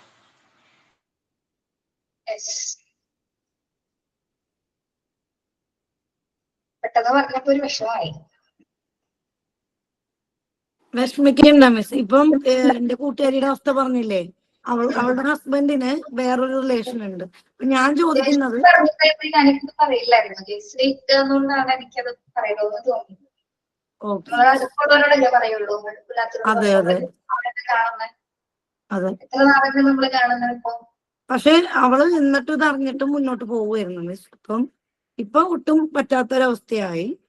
ഭയങ്കര മദ്യപാനവും ഭയങ്കരമാണ്. അപ്പൊ ഇപ്പൊ വിഷയം കൊച്ച് എവിടെ നിൽക്കും എന്നുള്ളതാണ്. അമ്മയുടെ അടുത്തേ കൊച്ചു നിൽക്കുള്ളൂ. അവിടുത്തെ പീഡനം കാണുന്നോണ്ടേ അമ്മ വേണമെന്നേ പറയുള്ളൂ. പിന്നെ അതിന്റെ റൂൾസ് ഒന്നും അറിയില്ല മിസ്. അപ്പൊ അത് അങ്ങനെ എന്തൊക്കെയാണ് ഇപ്പോഴത്തെ റൂൾസ് ഒന്നും അറിയില്ലല്ലോ. അത് ഒരു പ്രശ്നമാണ് അങ്ങനെ ഒരു സിറ്റുവേഷൻ വരുമ്പോ. പിന്നെ അത് ലീഗലി അവളൊരു ഒരുപാട് പാവമാണ് മിസ്. അതുകൊണ്ടൊരു പ്രശ്നമുണ്ട്. പാവമായതാണോ ഏറ്റവും വലിയ പ്രശ്നം? പാവമായതാണ് സത്യം. ഏറ്റവും അല്ല, വലിയ ഞാൻ ബോൾഡാക്കി എടുത്തു മിസ്. അവള് ആത്മഹത്യക്ക് വരെ തയ്യാറായി. ഞാൻ പറഞ്ഞു, നീ ആത്മഹത്യ ചെയ്യണമെങ്കിൽ ചെയ്തോ, പക്ഷെ അവര് സുഖമായിട്ട് ജീവിക്കും രണ്ടുപേരും, നിന്റെ കൊച്ചനാഥയാവുന്ന ഒരൊറ്റ വാക്കേ ഞാൻ പറഞ്ഞോളൂ. അവളേക്ക് കുറെ ഓടി അയച്ചിട്ടുണ്ടായിരുന്നു. അത് പിന്നെ അവള് മറിച്ച് ചിന്തിച്ചു മിസ്. അവളുടെ മോള് മാത്രമായി അവളുടെ മനസ്സിൽ. അങ്ങനെ അവള് തിരിച്ചു വന്നു. ബോൾഡായിട്ട് അവരോടൊക്കെ തിരിച്ച് സംസാരിക്കാൻ തുടങ്ങി. ആയതുകൊണ്ടാണ് നമ്മളെല്ലാവരും നമ്മൾ ഉപദ്രവിക്കുന്നത്. അറിയോ, നമുക്ക് തിരിച്ചു പറയാനുള്ള ഒരു കപ്പാസിറ്റി അല്ല, അത് ഇല്ലെങ്കിൽ വന്നപ്പോ അവിടെ കലഹം തുടങ്ങി മിസ്. അതെനിക്ക് വിഷമമുണ്ട്, കാരണക്കാര് ഞാൻ. പക്ഷെ ഞാൻ പറഞ്ഞുകൊണ്ടാണ് അവൾ അല്ലെങ്കിൽ ആത്മഹത്യ ചെയ്ത് തന്നെ. ഹോസ്പിറ്റലിലൊക്കെ ആയ ആള് ആത്മഹത്യയുടെ ദിക്കിൽ നിൽക്കുക. അവളുടെ തെറ്റില്ല ഇതില്. അവളുടെ ഹസ്ബൻഡ് വേറെ പോണു. അതേപോലെ കുറെ വിഷയങ്ങളുണ്ട് മിസ് അതിന്റെ പിന്നാലെ. അപ്പം മോളുണ്ട്, അവർക്ക് ഒരു മോള്. അങ്ങനെ അവസാനം അവള് തിരിച്ചു വന്നു. ഇപ്പൊ ഇനിയിപ്പോ ഡൈവോഴ്സ്. അച്ഛനും അമ്മയും മതി. അവളെ ജീവനും വലിയ സ്നേഹിക്കുന്ന അച്ഛനും അമ്മയും മിസ്. അപ്പൊ നിങ്ങൾക്കറിയില്ല, നമ്മുടെ അച്ഛനും അമ്മയും ജീവിച്ചിരിക്കുന്ന സമയം ഏറ്റവും സത്യം നല്ലത്. മിസ്. എനിക്കിപ്പം അച്ഛനും ഇല്ല അമ്മയും ഇല്ലാത്തൊരവസ്ഥയാണ്. കാരണം അച്ഛൻ മരിച്ചുപോയി. അച്ഛന്റെ വീട് എന്ന് പറഞ്ഞ് പോവാനില്ല. പിന്നെ അനിയന്മാരുടെ വീടാ. അവരുടെ വീട്ടിലെന്ന് വെച്ചാൽ നമുക്ക് ഒരു ഇതുണ്ടല്ലോ മിസ് നിൽക്കുന്നതില്. അപ്പൊ അങ്ങനെ ഒരു അവസ്ഥ. അപ്പൊ അവൾക്ക് ജീവന തുല്യം സ്നേഹിക്കുന്ന അച്ഛനമ്മ അനിയത്തിയുണ്ട്. അപ്പൊ അവള് അങ്ങോട്ട് പോകും. ഞാൻ എന്റെ ലൈഫിന് നോക്കും. എന്റെ മോൾക്ക് വേണ്ടിയാണ് ഇന്ന ജീവിതം. അങ്ങനെ തീരുമാനിച്ചു. നമ്മുടെ ഭാഗ്യം പിന്നെ നല്ലൊരു ലൈഫ് പാർട്ട്ണറെ കിട്ടാന്നുള്ളത് അതൊരു ലക്കാണ്. എല്ലാവർക്കും കിട്ടണമെന്നില്ല. കിട്ടിക്കഴിഞ്ഞിട്ടില്ല. ലൈഫ് എന്ന് പറഞ്ഞൊരു അഡ്ജസ്റ്റ്മെന്റ് ആണ് അല്ലെ, കുറെ കാര്യങ്ങൾ. പക്ഷെ നമ്മൾ എല്ലാവരും ആഗ്രഹിക്കുന്ന, പെൺകുട്ടികൾ എല്ലാവരും ആഗ്രഹിക്കുന്ന നമ്മളെ മനസ്സിലാക്കുന്ന ഒരാളായിരിക്കണമെന്നില്ലേ. നമ്മൾ എന്ത് വിചാരിച്ചാൽ, നമ്മൾ എങ്ങനെ വിഷമിച്ചാലും നമ്മൾ വിഷമിക്കുന്നുണ്ടെന്ന് അറിയുന്ന ഒരാളായിരിക്കണ്ടേ. അതെ അതാണ് മിസ്. ഏറ്റവും കിട്ടാറില്ല മിസ്. അല്ല, എല്ലാവരുടെയും ചിലപ്പോ വേറൊന്നായിരിക്കും, ചിലവർക്ക് വേറൊരു വിഷയമായിരിക്കും. അങ്ങനെ പല പല കാരണങ്ങളാണ് മിസ്. ഒരു സ്ഥലത്ത് ഇപ്പൊ സ്നേഹം ഭയങ്കരമായിരിക്കും, ചിലപ്പോ വേറെ നമുക്ക് എന്തെങ്കിലും ഒരുപാട് വിഷയം. സാധനങ്ങൾ വാങ്ങിച്ചു തരുകയോ അങ്ങനെയൊന്നും ചെയ്യുന്നതിനല്ല, അതിലും കൂടുതൽ നമ്മളെ ചേർത്ത് പിടിക്കുന്നതാണ് ഏറ്റവും ഇമ്പോർട്ടന്റ് അല്ലെ. അതാണ് സ്നേഹം. ഉണ്ടോ സ്നേഹം ഉള്ളിടത്ത് വഴക്കൊക്കെ ഉണ്ടോ? വഴക്കിടുന്നതിന് എന്താ പ്രശ്നമല്ലേ? തല്ല് പിടിക്കുക, ഒച്ചപ്പാട്ടെടുക്കുക, ബഹളം ഉണ്ടാക്കുക. പക്ഷെ എന്നിരുന്നാൽ പോലും അതൊക്കെ കഴിഞ്ഞാൽ നമ്മള് ആ ഒരു സ്പേസിലേക്ക് വരാൻ പറ്റും. അല്ലാതെ നമുക്ക് വില കൂടിയ ചുരിദാറോ മാലോ ഇതൊന്നും വാങ്ങിച്ചു തരുന്നതിലൊന്നും ഒരു കാര്യമില്ല. അതൊന്നും ആഗ്രഹിക്കുന്ന ആഗ്രഹമുണ്ടെങ്കിൽ ചെറിയ കാര്യങ്ങളൊക്കെ വാങ്ങിക്കാം. പക്ഷെ അതിനേക്കാൾ അപ്പുറത്ത് നമ്മളാണ് ലൈഫ് ലോങ് അവരുടെ കൂടെ ഉണ്ടാവുന്നത് അല്ലെ. അവര് നമ്മളുടെ കൂടെ ഉണ്ടാവണം. അപ്പൊ ആ ഒരു പ്രാർത്ഥനയിൽ അങ്ങ് പോവാം. പിന്നെ ഇതൊക്കെ പറയുന്നത് എന്താ പറയാ, നമ്മള് ഒരിക്കലും നമ്മുടെ ലൈഫ് പ്രെഡിക്റ്റബിൾ അല്ല. നമുക്ക് നാളെ എന്ത് സംഭവിക്കും നമുക്ക് അറിയാൻ പറ്റില്ല. ഞാൻ ഒരിക്കലും വിചാരിച്ചിട്ടില്ല ഇങ്ങനെയൊക്കെ സംഭവിക്കും. അപ്പൊ എന്തെങ്കിലും എന്തൊക്കെ സംഭവിച്ചിട്ടുണ്ട്. സംഭവിച്ച ഓർത്ത് എനിക്ക് ഇപ്പൊ ഓർമ്മ വിഷമം. ചില സമയം ഓർക്കുമ്പോ ചില കാര്യങ്ങൾ ഓർക്കുമ്പോ ചിരിക്കാൻ തോന്നും. അന്ന് കുറച്ചും കൂടി ബോൾഡ് ആയിരുന്നെങ്കിൽ പക്ഷെ വേറെ എവിടെയെങ്കിലുമൊക്കെ എത്തിപ്പോയാനെ വിചാരിക്കും. ഏറ്റവും കൂടുതൽ പേടിച്ചു പോയി മിസ് അല്ലേ, തുടക്കം തൊട്ട് നമ്മൾ. പേടിച്ചെന്ന് വെച്ചാൽ നമ്മുടെ ശരീരത്തിനൊക്കെ ഉപദ്രവിച്ചു തുടങ്ങുമ്പോ നമുക്ക് അത് ഭയങ്കര പറയാൻ പറ്റില്ല. സ്പീച്ച്ലെസ് ആണ് സ്പെഷ്യലി. അത് ഭയങ്കര ബുദ്ധിമുട്ടാണ്. എനിക്ക് ഓൾറെഡി രണ്ടാനമ്മയുടെ പീഡനങ്ങൾ ഓൾമോസ്റ്റ് ബാക്ക്ഗ്രൗണ്ടിലുണ്ട്. അതിന് ശേഷമാണ് ഇത്. ഒന്ന് ആലോചിച്ച് നോക്കും. നിങ്ങൾ വിചാരിക്കുന്നതിനപ്പുറത്ത് അനുഭവിക്കേണ്ടി വന്നിട്ടില്ല. അങ്ങനെ പലരും ഉണ്ടാവും നമ്മുടെ സമൂഹത്തിൽ, ആരോടും പറയാൻ. ഞാൻ എന്റെ പ്രശ്നം എന്ന് വെച്ചാൽ വീട്ടിൽ അറിയിച്ചില്ലായിരുന്നു. അതാണ് ഏറ്റവും പറ്റിപ്പോയത്. വീട്ടിലൊന്നും അറിയിച്ചിട്ടില്ല. അത്രയും വർഷം താഴെ പിടിച്ചിരുന്ന ലാസ്റ്റ് ആയപ്പോ എന്താണ്, നമ്മുടെ കൺട്രോളിൽ ഇല്ലാണ്ടായിപ്പോയി. അപ്പൊ എല്ലാവരും ചോദിക്കുന്നത് നേരത്തെ പറയാറില്ല. അങ്ങനെ പറഞ്ഞിട്ട് കാര്യമുണ്ടോ? നമ്മള് കളയാനല്ലല്ലോ ഇത് മുന്നോട്ട് കൊണ്ടുപോകുന്നത് അല്ലെ. എത്ര വർഷമാണെങ്കിലും നേരെ ആകും എന്ന് വിചാരിച്ചില്ല ഒരു വർഷം. ആരോടും പറയാണ്ട് മുന്നോട്ട് പോകുമ്പോ അങ്ങനെയാണല്ലോ മിസ്. എല്ലാരും അങ്ങനെയല്ലേ, ഉള്ളൊതുക്കിയല്ലേ പോകുന്നത്. നമ്മള് ദിവസം ശരിയാവും നമ്മൾ പോകും. അങ്ങനെയാണ്. 30 ദിവസത്തിന് വേണ്ടിയല്ലല്ലോ നമ്മൾ ജീവിക്കുന്നത് അല്ലെ. ജീവിതകാലം മുഴുവൻ വേണ്ടിയാണ് അത് ചൂസ് ചെയ്യുന്നത്. പക്ഷെ പറ്റാണ്ടാവുമ്പോ പിന്നെ എന്താ ചെയ്യാൻ. കറക്റ്റ്. ഓക്കെ അപ്പൊ അതൊക്കെ വിടാം. അപ്പൊ ഇപ്പൊ നമ്മളെല്ലാവരും ഹാപ്പിയാണ് അല്ലെ. നമ്മൾ ഹാപ്പി, ഞാനും ഹാപ്പി. അത്രേ ഉള്ളൂ ലൈഫ്. ഹാപ്പിനെസ് എപ്പോ വേണമെങ്കിലും വരാം, ഹാപ്പിനെസ് എപ്പോ ആണെങ്കിലും പോവാം. അത്രേ ഉള്ളൂ. നിങ്ങളിത് കേട്ട് ആർക്കും വിഷമം ഒന്നും തോന്നണ്ട. ഒരു സിമ്പത്തി പോലും എന്നോട് തോന്നരുത് കേട്ടോ. ഇഷ്ടമല്ല. ചിലപ്പോ ചിലർക്ക് ദേഷ്യം തോന്നാം. ഓ ഇങ്ങനെയാണോ? ഇല്ല മിസ്, എല്ലാവർക്കും ഇതിൽ ഓരോരോ സത്യം വിഷയങ്ങളുണ്ട്. അപ്പൊ പറഞ്ഞ അതുകൊണ്ട് റെസ്പെക്ട് ആണ് ആർക്കും അങ്ങനെ മിസ്സേ. തോന്നൂല. ശരിക്കും ഒന്നുകൂടി റെസ്പെക്ട് കൂടിയതേ ഉള്ളൂ. എന്തിനാണോ പിന്നെ നമ്മുടെ ചാപ്റ്റർ ഇടംവരെയായി. ചൈൽഡ് ആൻഡ് ഹിസ് ബിഹേവിയർ വരെ എത്തി അല്ലെ? ഇതിലാണ് നിങ്ങളുടെ പ്രോബ്ലംസ് ഞാൻ എഴുതി കൊണ്ടുവരാൻ പറഞ്ഞല്ലേ? Yes miss. അത് തീർത്തായിരുന്നു. ഇത് തീർത്തോ? ഇത് മുഴുവൻ എടുത്തോ? ഈ ചാപ്റ്റർ മുഴുവൻ തീർന്നോ? സൈക്കോളജി ലാസ്റ്റത്തെ ഒരു പാരഗ്രാഫ് കൂടെ ഉള്ളൂ. ലാസ്റ്റത്തെ ഒരു പാരഗ്രാഫ് എന്താണ്? ഈഗോസെൻട്രിസം ഒക്കെ പറഞ്ഞോ നമ്മള്? ഈഗോസെൻട്രിസം അതാ പറയാനുള്ളത്. ഹസ്നക്ക് നല്ല ഓർമ്മയാണ്. ഹസ്ന കറക്റ്റായിട്ട് പോയിന്റ് ഔട്ട് ചെയ്യും പറയാനുള്ള കാര്യം. ഇല്ല മിസ്, അടയാളപ്പെടുത്തി വെച്ചിട്ടുണ്ട്. ഒരു ലാസ്റ്റ് പാരഗ്രാഫ് മിസ് പറഞ്ഞു അടുത്ത ക്ലാസ്സിൽ എടുക്കാന്ന് പറഞ്ഞായിരുന്നു. ഹസ്നക്ക് ഇപ്പൊ പറഞ്ഞ ടീച്ചർ പറഞ്ഞ കാര്യം കുറച്ചും കൂടി റിലേറ്റബിൾ ആയിരിക്കും അല്ലെ? അല്ലെ ഹസ്ന? Yes ma'am. എനിക്ക് ഞാൻ 3 പ്രാവശ്യം കല്യാണം കഴിച്ചതാണ്. 3 ഡിവോഴ്സ് കഴിഞ്ഞാണ്. 3 ഡിവോഴ്സ് കഴിഞ്ഞാണ്. ആണോ? എന്താ ആയിക്കോട്ടെ, കുഴപ്പമില്ല. കഴിഞ്ഞൊന്നും പറഞ്ഞിട്ട് കാര്യമില്ല. എനിക്ക് നമ്മളിപ്പോ എങ്ങനെ ഇരിക്കുന്നു നോക്കിയാൽ മതി. ഇപ്പൊ എങ്ങനെ ഇരിക്കുന്നു മാത്രം നോക്കിയാൽ മതി. ബാക്കി എങ്ങനെ വരണം മോളെ കൂടെ സുഖമായിട്ട് കഴിഞ്ഞു. അത് മതിയായിരിക്കും. അപ്പൊ എന്താണ് ഈഗോസെൻട്രിസം എന്ന് പറയുന്നത്? ഈഗോ എന്താ? ഞാനെന്ന ഭാവം.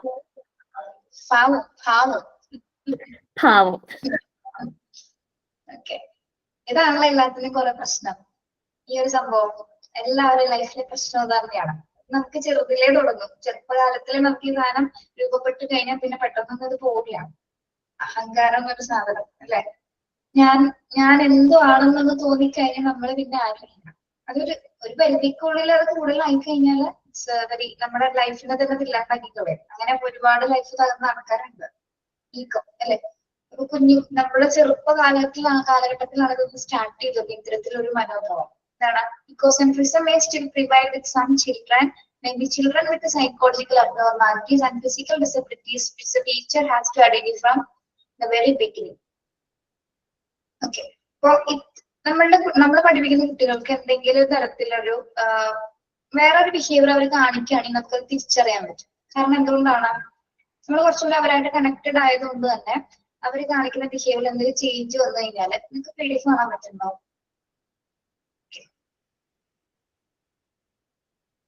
കാണുന്നില്ലേ PDF? മനസ്സിലാവും മിസ്. ഇപ്പൊ രണ്ടാമത്തെ ആളെ ഇടയ്ക്ക് ഇങ്ങനെ കൈ ഇങ്ങനെ ഇതാക്കും. അപ്പൊ നമുക്ക് മനസ്സിലാവേണ്ട ഇത്രയും നാളുണ്ടായിരുന്ന ഒരു ബിഹേവിയർ അല്ല ഇപ്പൊ പെട്ടെന്ന്. അപ്പൊ ഞാൻ ചോദിക്കുന്നത് എന്തിനാ അങ്ങനെ ചെയ്യുന്നത്? ദേഷ്യം വന്നു കഴിഞ്ഞാൽ മതിലുമ്മ ഇങ്ങനെ ഇരിക്കുന്ന പോലെയൊക്കെ ഒരു ഇത് കാണിക്കും. ഇപ്പൊ പെട്ടെന്ന് ഇപ്പൊ മാറ്റം വരികയാണ്. അപ്പൊ ഞാൻ ചോദിക്കുന്നത് അങ്ങനെ ചെയ്തിട്ടുണ്ടായിരുന്നില്ലല്ലോ. അത് മാത്രമല്ല, കുട്ടിക്ക് എന്തെങ്കിലും ഡിസോർഡറുകൾ ഉണ്ടെങ്കിൽ നമുക്ക് ചിലപ്പോൾ ജനിച്ച ഉടനെ തന്നെ ചിലപ്പോൾ വൈകല്യങ്ങൾ ഉണ്ടാവണമെന്നില്ല കുട്ടിക്ക് അല്ലെ? പക്ഷെ സ്കൂൾ കാലഘട്ടം തുടങ്ങുന്ന ഒരു ബിഗിനിങ്ങിൽ തന്നെ ചിലപ്പോൾ ടീച്ചേഴ്സിനെ ഐഡന്റിഫൈ ചെയ്യാൻ പറ്റും എന്തെങ്കിലും സിംറ്റംസ് കാണിക്കുമ്പോൾ. സൈക്കോളജിക്കലായിട്ട് ഡിസബിലിറ്റി കാണിച്ചാലും ശാരീരികമായിട്ടുള്ള വൈകല്യങ്ങൾ കാണിച്ചാലും നമുക്ക് ചിലപ്പോൾ ഏർലി സ്റ്റേജിൽ തന്നെ നമുക്ക് എന്താണ് അറിയാൻ പറ്റും കുട്ടി കാണിക്കുന്നതിനനുസരിച്ച് അല്ലെ? കാരണം നമ്മുടെ 3 to 6 years അല്ലെങ്കിൽ 4 to 6 years ഉള്ള കുട്ടികളാണ് നമ്മുടെ മുന്നിലേക്ക് വരുന്നത്. ഓക്കെ, അതിനകത്ത് തന്നെ അത്ര ഡിഫിക്കൽട്ടീസ് അത് കാണിച്ചാൽ തന്നെ നമുക്ക് അറിയാൻ പറ്റും. പിന്നെ ഈഗോസെൻട്രിസം എന്നുള്ളൊരു കണ്ടന്റ് കുട്ടികളുടെ മനസ്സിൽ കിടക്കുന്നുണ്ട്. ഈഗോ എന്നുള്ളത് ചെറിയ രീതിയിൽ തന്നെ തുടങ്ങുമ്പോൾ തന്നെ നമ്മൾ എന്താണ് അത് പ്രിവൈൽ ചെയ്ത് കളയേണ്ടത് അത്യാവശ്യമാണ്. അത് എല്ലാ കുട്ടികൾക്കും ഇല്ല കേട്ടോ. എല്ലാ കുട്ടികൾക്കും ഈ അഹംഭാവം എന്നൊരു ആ ഒരു മനോഭാവം ഇല്ല. അത് എന്തൊക്കെയോ ചിലപ്പോ ഫാമിലിയിൽ നിന്നോ അല്ലെങ്കിൽ മറ്റ് കുട്ടികളുടെ ആ ഒരു കണക്ഷൻസ് മൂലമൊക്കെ ഇത്തരം കാര്യങ്ങളൊക്കെ രൂപപ്പെട്ടു വരുന്നത്. സിറ്റുവേഷൻ ബേസ്ഡ് ആയിട്ട് രൂപപ്പെടുന്ന ഒരു സ്വഭാവമാണ് ഈഗോ എന്ന് പറയുന്നത് അല്ലെ? നമുക്ക് ഈ പൊസസീവ്നെസ് ഈഗോ എന്നൊക്കെ പറയുന്നത് നമുക്ക് സിറ്റുവേഷൻ ബേസ്ഡ് ആയിട്ട് വരുന്നതല്ലേ? അല്ലാതെ നമുക്ക് ജനിച്ചുവിടാനുള്ള ഒരു സ്വഭാവമാണോ അത്? നമ്മുടെ പൊസസീവ്നെസ് നമുക്ക് എപ്പോഴാണ് തോന്നുന്നത്? ഒരു സിറ്റുവേഷൻ പറയാമോ പൊസസീവ്നെസ് തോന്നുന്നത്? എനിക്ക് ആദ്യം മോൻ ജനിച്ച സമയത്ത് ചെറുതായിട്ടുണ്ടായിരുന്നു. കാരണം അമ്മായിമ്മ എപ്പോഴും ചേർത്തിയമ്മയ്ക്കാണ് കൊടുക്കുള്ളൂ കുട്ടീനെ. ഞാൻ എടുക്കുന്ന ഇഷ്ടമല്ല എന്റെ കുട്ടീനെ. അപ്പൊ അങ്ങനെ ഇതേപോലെ ഉണ്ടായിരുന്നു കൊച്ചിനോട്. അപ്പൊ അവർക്ക് ഭയങ്കര ഇഷ്ടമായി തുടങ്ങി. ചേട്ടത്തിയമ്മേനെ കാണുമ്പോ അയാള് ഭയങ്കരമായിട്ട് ഇങ്ങനെ ഇതൊക്കെ കാണിക്കായിരുന്നു. തെറ്റിയിട്ട് സ്മൈല് വന്നതാ, മോന്റെ കൈ തട്ടിട്ട് വന്നതാണ്. ഞാൻ ഇങ്ങനത്തെ കാര്യത്തിന് ലവൊക്കെ അയച്ചപ്പോഴേ അല്ല, നമുക്ക് ഏറ്റവും കൂടുതൽ പെൺകുട്ടി ആൺകുട്ടീനെ വെച്ച് നോക്കുമ്പോ നമുക്കിപ്പോ നിങ്ങളുടെ ലൈഫൊക്കെ എടുത്ത് നോക്കുകയാണെങ്കിൽ നമ്മുടെ ഹസ്ബൻഡിനോടാണെങ്കിൽ അല്ലെങ്കിൽ നമുക്ക് ഇഷ്ടപ്പെട്ട ഒരാളോട് വേറൊരാള് കുറച്ചും കൂടി പ്രയോറിറ്റി കാണിച്ച് പെരുമാറുന്നതാണ് ഇഷ്ടപ്പെടോ? പെണ്ണുങ്ങളോട് സംസാരിക്കുന്ന കാണുമ്പോൾ ഹസ്ബൻഡിന്റെ കൂട്ടുകാരനോട് ഹസ്ബൻഡ് കുറെ നേരം ഇരുന്ന് സംസാരിക്കും.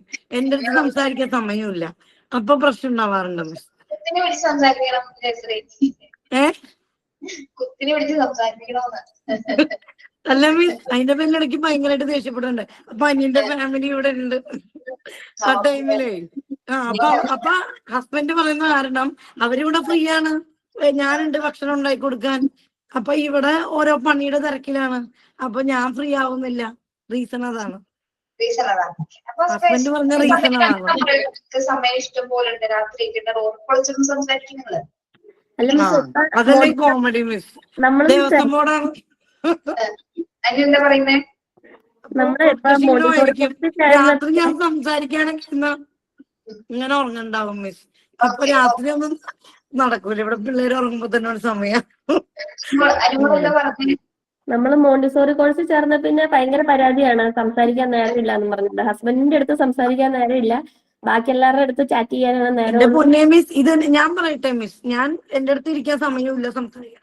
അങ്ങനെയാണ് ഞാൻ എന്തായാലും എനിക്കൊരു കോഴ്സ് ചെയ്യണം. ചേട്ടനും ദേവസ്വം ബോർഡ് വഴി ഇതൊക്കെ പോകുന്നുണ്ട്, ടൂറും ഓരോ കാര്യങ്ങളൊക്കെ ഉണ്ട്. ഞാൻ മാത്രമാണ് മിസ് ഇവിടെ തന്നെ ഇരിക്കുന്നത്. ഞാനിവിടെ ഇരിക്കുമ്പോൾ ചേട്ടൻ അറിയാം, എന്റെ 3 കുട്ടികൾ. അപ്പൊ വിഷയം എന്താന്ന് വെച്ചാല്, അപ്പൊ ഞാൻ ഇതേപോലെ പറയും മനോര, അപ്പൊ ഞാൻ എവിടെയും പോകുന്നില്ല, ഞാൻ ഇവിടെ തന്നെ ഇരിക്കുന്നേ. പിന്നെ റീസൺ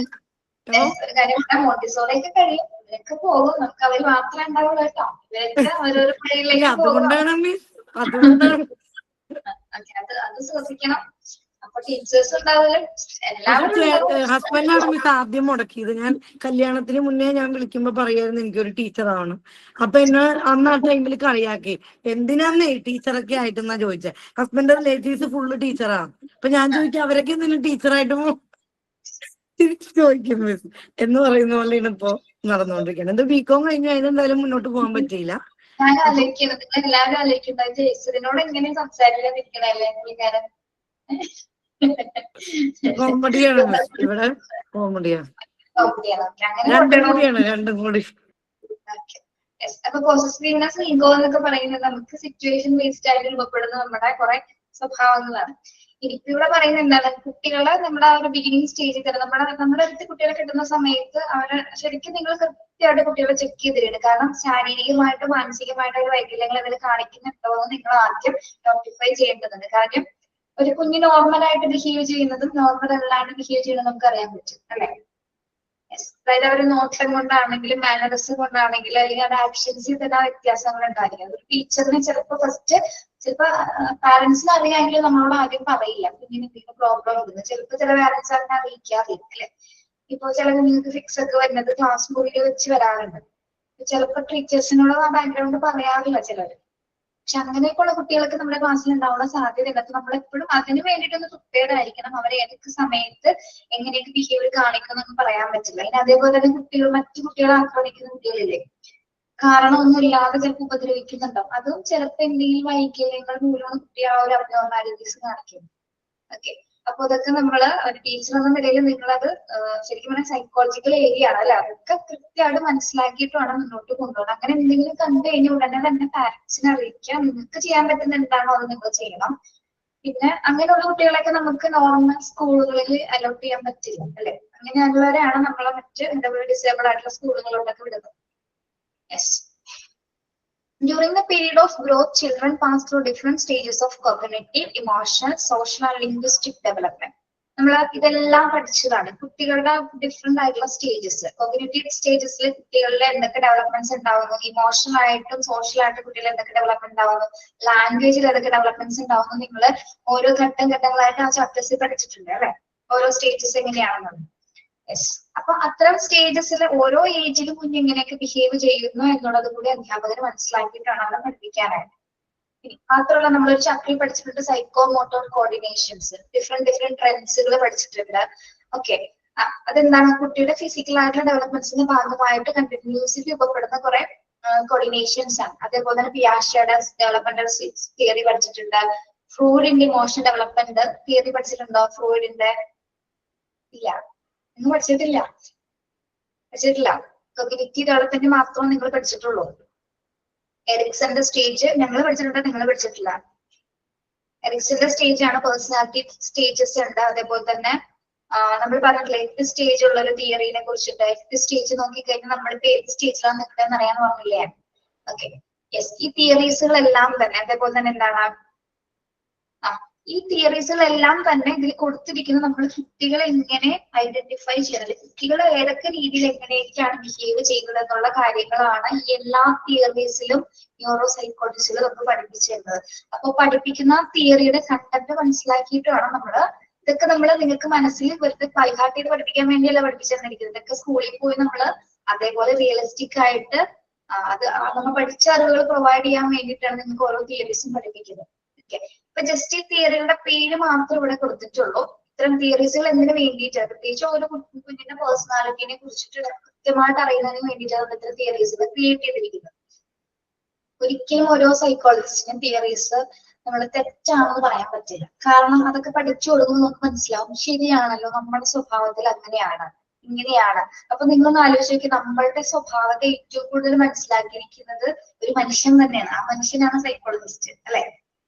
മനുഷ്യന്റെ സ്വഭാവം വ്യക്തമായിട്ട് അറിയാൻ പറ്റില്ല. അപ്പൊ അവരാണ് ഇത്തരം തിയറീസുകൾ കണ്ടക്ട് ചെയ്തിരിക്കുന്നത്. ആ തിയറീസ് ആണ് നമ്മൾ ആ തിയറീസ് വെച്ചിട്ടാണ് നമ്മൾ കുട്ടികളുടെ ചൈൽഡ് സൈക്കോളജി ആണെങ്കിലും എഡ്യൂക്കേഷൻ സൈക്കോളജി ആണെങ്കിലും അതിൽ പറയുന്ന കാര്യമാണ് പറയുന്ന തിയറീസും പ്രൊസീജിയേഴ്സും എന്താ പറയുക ടെക്നിക്സ് ഒക്കെ അനുസരിച്ചാണ് നമ്മൾ കുട്ടികൾക്ക് അതുമായി ബന്ധപ്പെട്ടുള്ള കാര്യങ്ങൾ പഠിപ്പിച്ചു കൊടുക്കുന്നത്, അല്ലെങ്കിൽ കുട്ടികളെ അറിയുന്നത്. ഓക്കെ, അപ്പൊ ഇതെല്ലാം കുറച്ച് ജഡ്ജ്മെന്റ്സ് ആണ്. അതായത് നമ്മുടെ ഈ സൈക്കോളജി ഫീൽഡിൽ ഇത്തരം കണ്ടന്റ്സുകൾ എന്ന് പറയുന്നത് പ്രത്യേകിച്ച് എഡ്യൂക്കേഷൻ ഫീൽഡിൽ നമ്മൾ കുട്ടികളെ ഏറ്റവും കൂടുതൽ മനസ്സിലാക്കിക്കൊണ്ടുള്ള ഒരു പഠനം സ്വായത്തമാക്കാൻ വേണ്ടിയിട്ടാണ് ഇങ്ങനെ തിയറികൾ കണ്ടക്ട് ചെയ്തിരിക്കുന്നത്.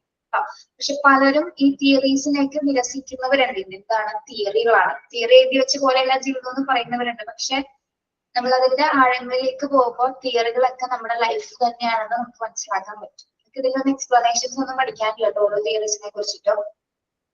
യെസ്, ഇനി ഒരു ടീച്ചറിനെ സംബന്ധിച്ചിടത്തോളം നിങ്ങൾക്ക് സൈക്കോളജി എന്ന സബ്ജക്റ്റിൽ പ്രോപ്പർ ഫൗണ്ടേഷൻ ഇല്ലെങ്കിൽ നിങ്ങൾക്ക് എന്താണ് നല്ല രീതിയിൽ ക്ലാസ്സുകൾ മുന്നോട്ട് പോകാനോ കുട്ടികളെ അറിയാനോ സാധിക്കില്ല. പ്രത്യേകിച്ച് ടീച്ചേഴ്സിനെ സംബന്ധിച്ചിടത്തോളം സയൻസ് സൈക്കോളജിയും എഡ്യൂക്കേഷൻ സൈക്കോളജിയും നിങ്ങൾ വ്യക്തമായിട്ട് അറിഞ്ഞിരിക്കണം. ഓക്കെ, അതിനെക്കുറിച്ച് നല്ല രീതിയിൽ അവയർനെസ് ഉണ്ടെങ്കിൽ മാത്രമേ നമുക്ക് പ്രത്യേകിച്ച് ഈ ഒരു ടീച്ചിങ് ഫീൽഡ് തന്നെ കുറച്ചുകൂടി മനോഹരമാക്കി തീർക്കാനായിട്ട് സാധിക്കും. ഇനി അതേപോലെ തന്നെ ഫോർബൽ എന്നൊരു സൈക്കോളജിസ്റ്റ് അദ്ദേഹം കിൻഡർ ഗാർട്ടൻസിനെ കുറിച്ചിട്ടുള്ള ഒരു തിയറീസ് കണ്ടക്ട് ചെയ്തിട്ടുണ്ട്. അതൊന്നും ജസ്റ്റ് പേരുകൾ മാത്രം ഇവിടെ പറയുന്നുള്ളൂ. അതേപോലെ തന്നെ നമ്മുടെ നിങ്ങളിപ്പോ പഠിച്ചുകൊണ്ടിരിക്കുന്ന മോണ്ടിസോറി കോഴ്സ് ആരാണ് ഇത് വിഭാവനം ചെയ്തത്?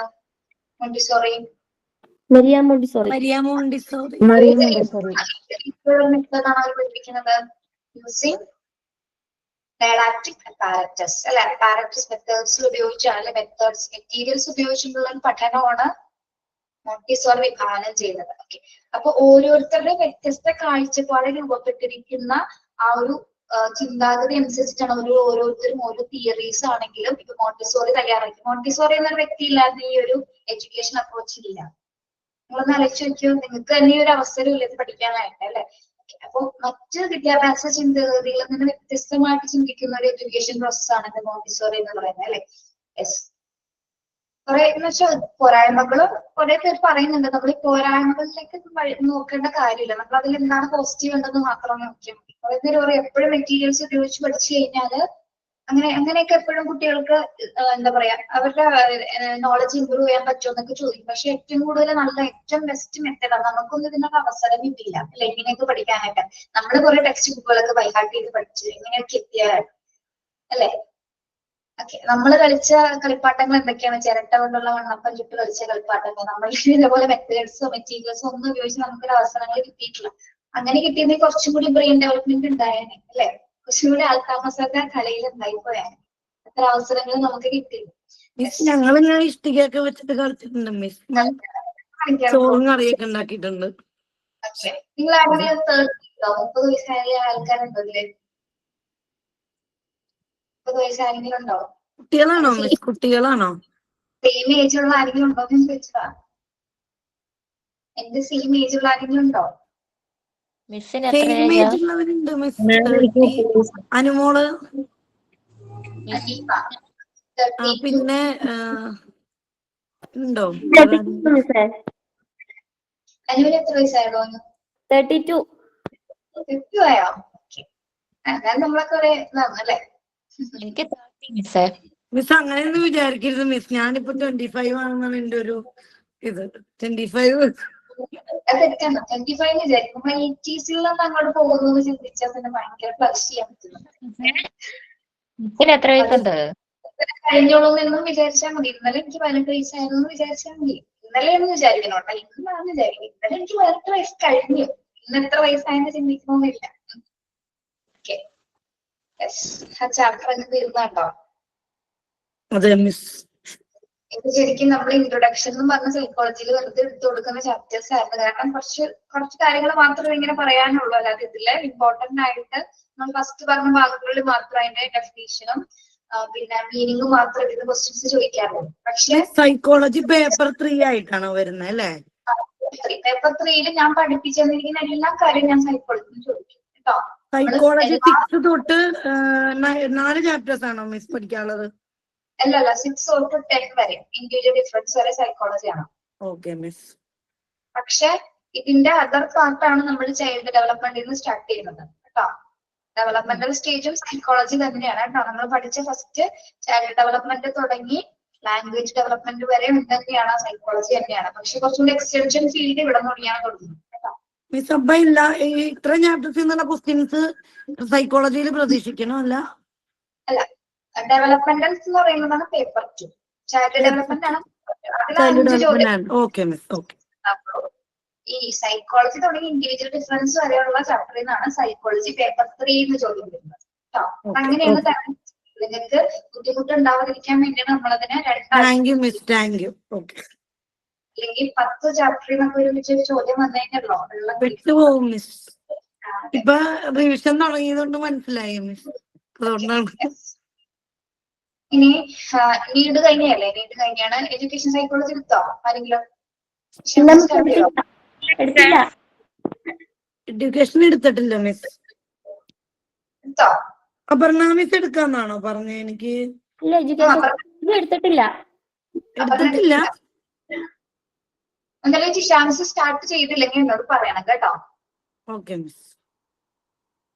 നമുക്ക് യൂണിറ്റ് 10ലേക്ക് പോവാം. സൈക്കോളജിയുടെ ലാസ്റ്റ് ചാപ്റ്റർ ആണത്. അപർണ മിസ് ഇന്നലെ സോഷ്യോ ഇമോഷണൽ ഡെവലപ്മെന്റ് ആണ് സ്റ്റാർട്ട് ചെയ്തത്. സ്റ്റാർട്ട് ചെയ്തിട്ടുള്ളല്ലേ?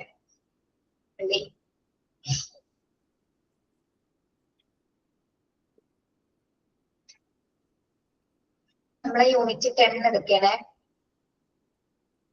ഓക്കെ, പേജ് നമ്പർ 77 അല്ലേ മിസ്? MP6 എന്ന് പറഞ്ഞൊരു ബാച്ച് ഉണ്ടായിരുന്നു പിള്ളേരെ. MP6 ഞാൻ ഫുള്ള് എല്ലാ ക്ലാസ്സിലും മുഴുവൻ പാർട്ട് 2 സൈക്കോളജി മുഴുവൻ എടുത്തുകൊണ്ടിരിക്കണായിരുന്നു ടീച്ചർ. അപ്പൊ അവർക്കാണ് ഏറ്റവും കൂടുതൽ കംപ്ലീറ്റ് ആയിട്ട് 10 ചാപ്റ്റേഴ്സ് എടുത്തു പോയത്. അപ്പൊ അവരായിട്ടുള്ള ഒരു കണക്ഷൻ എന്ന് പറഞ്ഞാൽ ഭയങ്കര ഒരു കണക്ഷനാണ്. ഇവിടെ എനിക്ക് പോലും അത്ര ഒരു കണക്ഷൻ ഉണ്ടായിട്ടില്ല. പക്ഷെ 10 ചാപ്റ്റേഴ്സിലും 10 ഡിഫറെന്റ് ആയിട്ടുള്ള കാര്യങ്ങളാണ് നമ്മൾ കൈകാര്യം ചെയ്യുന്നത് അല്ലെ. ഭയങ്കര ഒരു അറ്റാച്ച്മെന്റ് ആയിരുന്നു MP6. ഭയങ്കര പാവം പിള്ളേരായിരുന്നു കേട്ടോ. അപ്പോഴും എനിക്ക് ഓർമ്മയുണ്ട്. ഞങ്ങള് ദുഷ്ടന്മാർ. യെസ്, ഇത് ലാസ്റ്റ് ചാപ്റ്റർ ആണ്. സൈക്കോളജിയുടെ ലാസ്റ്റ് ചാപ്റ്റർ ആണ് ഇൻഡിവിജ്വൽ ഡിഫറൻസ് എന്ന് പറയുന്നത്. വളരെ ബ്രീഫ് ആണ്. 2 പേജായിട്ടേ ഉള്ളൂ. ഇതിൽ നിങ്ങൾക്ക് തുടക്കം കുറച്ച് ബുദ്ധിമുട്ടുണ്ടാവും. ഒരു കാര്യം മാത്രം പഠിക്കാൻ മാത്രമേ ഇച്ചിരി ബുദ്ധിമുട്ടുള്ളൂ. ഒരു പ്രോബബിലിറ്റി കർവിന്റെ കാര്യം ഇവിടെ പറയുന്നത്. ആ കർവ് എന്താണെന്ന് ഞാൻ പഠിപ്പിച്ചു തരാം. ഒരു നോട്ടും അതിന് തരാം. ജസ്റ്റ് ഒന്ന് പറഞ്ഞു തരാം. എന്താണെന്ന് മനസ്സിലാക്കി എടുക്കാനുള്ള ബുദ്ധിമുട്ട് മാത്രമേ ഉള്ളൂ. ബാക്കി എല്ലാവരും എളുപ്പം. Unit 10, individual differences. It's an unquestionable fact that human beings resemble each other in certain aspects, but they are not exactly alike in all respects. Now, 2 individuals are similar, not even identical twins. Individuals differ in their intelligence, aptitude, interest, attitude, and other personality traits. these disparities between individuals that separate them from one another and make one as distinct individual in oneself are termed as individual difference. ഇതൊക്കെ എഴുതി വെച്ചിട്ടുണ്ട് അല്ലെ? Yes, ഇവിടെ first പറയുന്നത് എന്താണ്? അൺക്വസ്റ്റ്യനബിൾ fact ആണ്. എന്താണ് അൺക്വസ്റ്റ്യനബിൾ എന്ന് പറയുന്നത്? അൺക്വസ്റ്റ്യനബിൾ ചോദിക്കാൻ പറ്റാത്ത. ചോദിക്കാൻ പറ്റാത്ത. എന്തൊക്കെ ചോദിക്കാൻ പറ്റാത്ത കാര്യങ്ങള്? ചോദ്യം ചെയ്യാൻ പറ്റാത്ത ആണോ? ചോദിക്കാൻ പറ്റാത്തയാണോ ചോദ്യം ചെയ്യാൻ പറ്റാത്തതാണോ? ചോദ്യം ചെയ്യാൻ പറ്റാത്ത. ഓക്കെ, എന്തെങ്കിലും ആയിക്കോട്ടെ. യെസ്, അപ്പൊ എന്താണ് വ്യക്തി വ്യത്യാസം എന്ന് പറയുന്നത്? നമ്മൾ പല ക്ലാസ്സിൽ പറഞ്ഞിട്ടുണ്ട്, നമുക്ക് ടിൻസ് ഇരട്ടകളെ കാണുന്ന സമയത്ത് നമുക്ക് എന്ത് തോന്നും? രണ്ടുപേരും ഒരേപോലെ ഇരിക്കുന്നു അല്ലെ? ഒരേപോലെ തോന്നൂല നമുക്ക്. പക്ഷെ രണ്ടുപേരും ഒരേപോലെയാണോ? നമുക്ക് കാഴ്ചയിൽ മാത്രമാണ് സിമിലാരിറ്റി തോന്നുന്നത്, പക്ഷെ അവരുടെ പല കാര്യങ്ങളും വ്യത്യസ്തമായിരിക്കും. അവരുടെ തിങ്കിങ് എബിലിറ്റി വ്യത്യാസമായിരിക്കും, ഇൻട്രസ്റ്റ് വ്യത്യാസമായിരിക്കും, ആപ്റ്റിറ്റ്യൂഡ് വ്യത്യാസമായിരിക്കും, മറ്റ് സ്വഭാവ സവിശേഷതകളെല്ലാം. ഈവൻ നമുക്ക് ഒരേപോലെ കാണുമെങ്കിൽ ഒരാളുടെ ചെവി കുറച്ചുകൂടി വലുതായിരിക്കും, മറ്റയാളുടെ ചെവി കുറച്ച് താഴ്ന്നിരിക്കും. അല്ലെങ്കിൽ ഒരാളുടെ കണ്ണ് ബ്രൗൺ ഐസ് ആയിരിക്കും, മറ്റയാളുടെ കണ്ണ് ബ്ലാക്ക് ഐസ് ആയിരിക്കും. കണ്ണുകളിൽ തന്നെ പല വേരിയേഷൻസ് ഇല്ലേ? അതേപോലെ തന്നെ മുടി, ഒരാളുടെ മുടിക്ക് എന്തായിരിക്കും? ചിലപ്പോ നീളം മുടി ഉണ്ടാവും, ചുരുട്ട മുടി ഉണ്ടാവും, മുടിയില്ലാത്തവരുണ്ട്. അങ്ങനെ പല കാറ്റഗറീസ് ഉണ്ട് അല്ലെ? മാത്രമല്ല ഏറ്റവും വ്യത്യാസം വരുന്നത് നമ്മുടെ ഇന്റലിജൻസിലാണ് അല്ലെ? എല്ലാവർക്കും ഒരേ ഇന്റലിജൻസ് ഉള്ള ആൾക്കാരാണോ നമ്മള്? ആണോ? ഒരേ ബുദ്ധിയാണോ നിങ്ങൾക്ക് എല്ലാവർക്കും? അല്ലെ? ഇൻഡിവിജ്വലി നമ്മളെ മെയിൻ ആയിട്ട് ഡിഫറെന്റ് ആക്കുന്ന ഒന്നാണ് നമ്മുടെ ഇന്റലിജൻസ് കപ്പാസിറ്റി അനുസരിച്ച് നമ്മൾ പലരും പല രീതിയിൽ കാറ്റഗറൈസ് ചെയ്തിട്ടുണ്ട്. നമ്മൾ പഠിച്ചിട്ടില്ലേ ലെഫ്റ്റ് ഹെമിസ്ഫിയർ റൈറ്റ് ഹെമിസ്ഫിയർ എന്നാണ് ബ്രെയിനിന്റെ കാര്യത്തില്? ഓർക്കുന്നുണ്ടോ? രണ്ടും എന്താണ്? ഇന്റലിജൻസ് ബേസ്ഡ് ആയിട്ടാണ് നമ്മള് കാറ്റഗറൈസ് ചെയ്യുന്നത്. അപ്പൊ ഒരാളും നമുക്ക് കാഴ്ചയിൽ മാത്രമേ തോന്നുള്ളൂ എല്ലാം ഒരേപോലെയാണ്, പക്ഷെ എല്ലാവരും ഓരോ ഇൻഡിവിജ്വൽസ് ആണ്. ഒരാളെ പോലെ മറ്റൊരാളില്ല.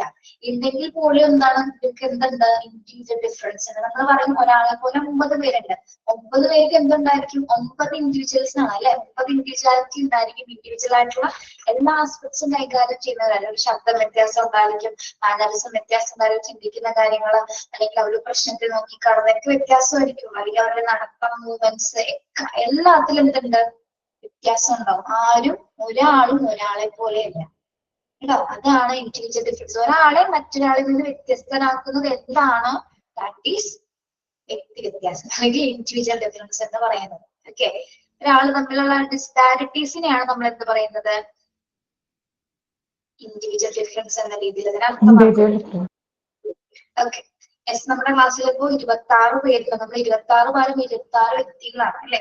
അതേപോലെ നിങ്ങൾ പഠിപ്പിക്കാൻ പോകുന്ന ക്ലാസ്സിൽ 20 പേരുണ്ടെങ്കിൽ 20 കുട്ടികളും 20 ഇൻഡിവിജ്വൽസ് ആണ്. 20 സ്വഭാവങ്ങളാണ് പഠിക്കുക. അപ്പൊ നിങ്ങളുടെ വീട്ടിൽ 5 ഫാമിലി മെമ്പേഴ്സ് ഉണ്ടെങ്കിൽ ഇപ്പൊ യുദ്ധിയുടെ ഫാമിലി എടുത്ത് നോക്കി, യുദ്ധിക്ക് വേറൊരു സ്വഭാവം, ഹസ്ബൻഡിന് വേറൊരു സ്വഭാവം, അമ്മയ്ക്ക് വേറൊരു സ്വഭാവം, അച്ഛന് വേറെ സ്വഭാവം, കുഞ്ഞിന് വേറെ സ്വഭാവം അല്ലെ? നിങ്ങൾക്ക് ഒരേ സ്വഭാവങ്ങൾ ആരെങ്കിലും ഉണ്ടോ വീട്ടില്? ഇല്ല. നിങ്ങൾ കാഴ്ചയിലും ഒരേപോലെയല്ല, സ്വഭാവത്തിലും ഒരേപോലെയല്ല, നിങ്ങളുടെ കാഴ്ചപ്പാടും ഒരേപോലെയാണ് അല്ലെ? പക്ഷെ ഇതൊക്കെ നമുക്ക് ഒരേപോലെ വരും അല്ലെ? ഒരേപോലെ വരുന്നതാണ് ഫാമിലി ലൈഫ് അല്ലെ? യെസ്, ജസ്റ്റ് എക്സാമ്പിൾ പറഞ്ഞോളൂ. യെസ്, അപ്പൊ ഒരാളെ മറ്റൊരാളിൽ എന്തെങ്കിലും വ്യത്യസ്തനാക്കുന്ന ഒന്നിനെയാണ് നമ്മൾ എന്താ ഇൻഡിവിജ്വൽ ഡിഫറൻസ് എന്ന പേരിട്ട് വിളിക്കുന്നത്. അപ്പൊ അധ്യാപകരെ സംബന്ധിച്ചിടത്തോളം നമ്മൾ ഏറ്റവും കൂടുതൽ മനസ്സിലാക്കേണ്ട കാര്യം ഇതാണ്. എന്താ ഇൻഡിവിജ്വൽ ഡിഫറൻസ് കുട്ടികളിൽ ഉണ്ട്. നിങ്ങൾ ക്ലാസ് എടുക്കാൻ പോകുമ്പോൾ എപ്പോഴും ഫ്രണ്ടിൽ ഇരിക്കുന്ന കുട്ടിയുടെ പേര് പറഞ്ഞാ റിയെ കണ്ട് നിങ്ങൾ പഠിക്കൂ, റിയ ചെയ്യുന്നത് പോലെ ചെയ്യൂ, റിയക്ക് നല്ല മാർക്ക് ഉണ്ടല്ലോ, നിങ്ങൾക്ക് എന്താണ് മാർക്കില്ലാത്തത്, നിങ്ങൾ എന്താണ് എങ്ങനെ ഡാൻസ് ചെയ്യാത്തത്, നിങ്ങൾ എന്താണ് ഇങ്ങനെ പാട്ട് പാടാത്തത്, റിയെ കണ്ടു പഠിക്കൂ, റിയെ കണ്ടു പഠിക്കൂ, അങ്ങനെ പറയുന്ന ടീച്ചേഴ്സ് ഉണ്ട്.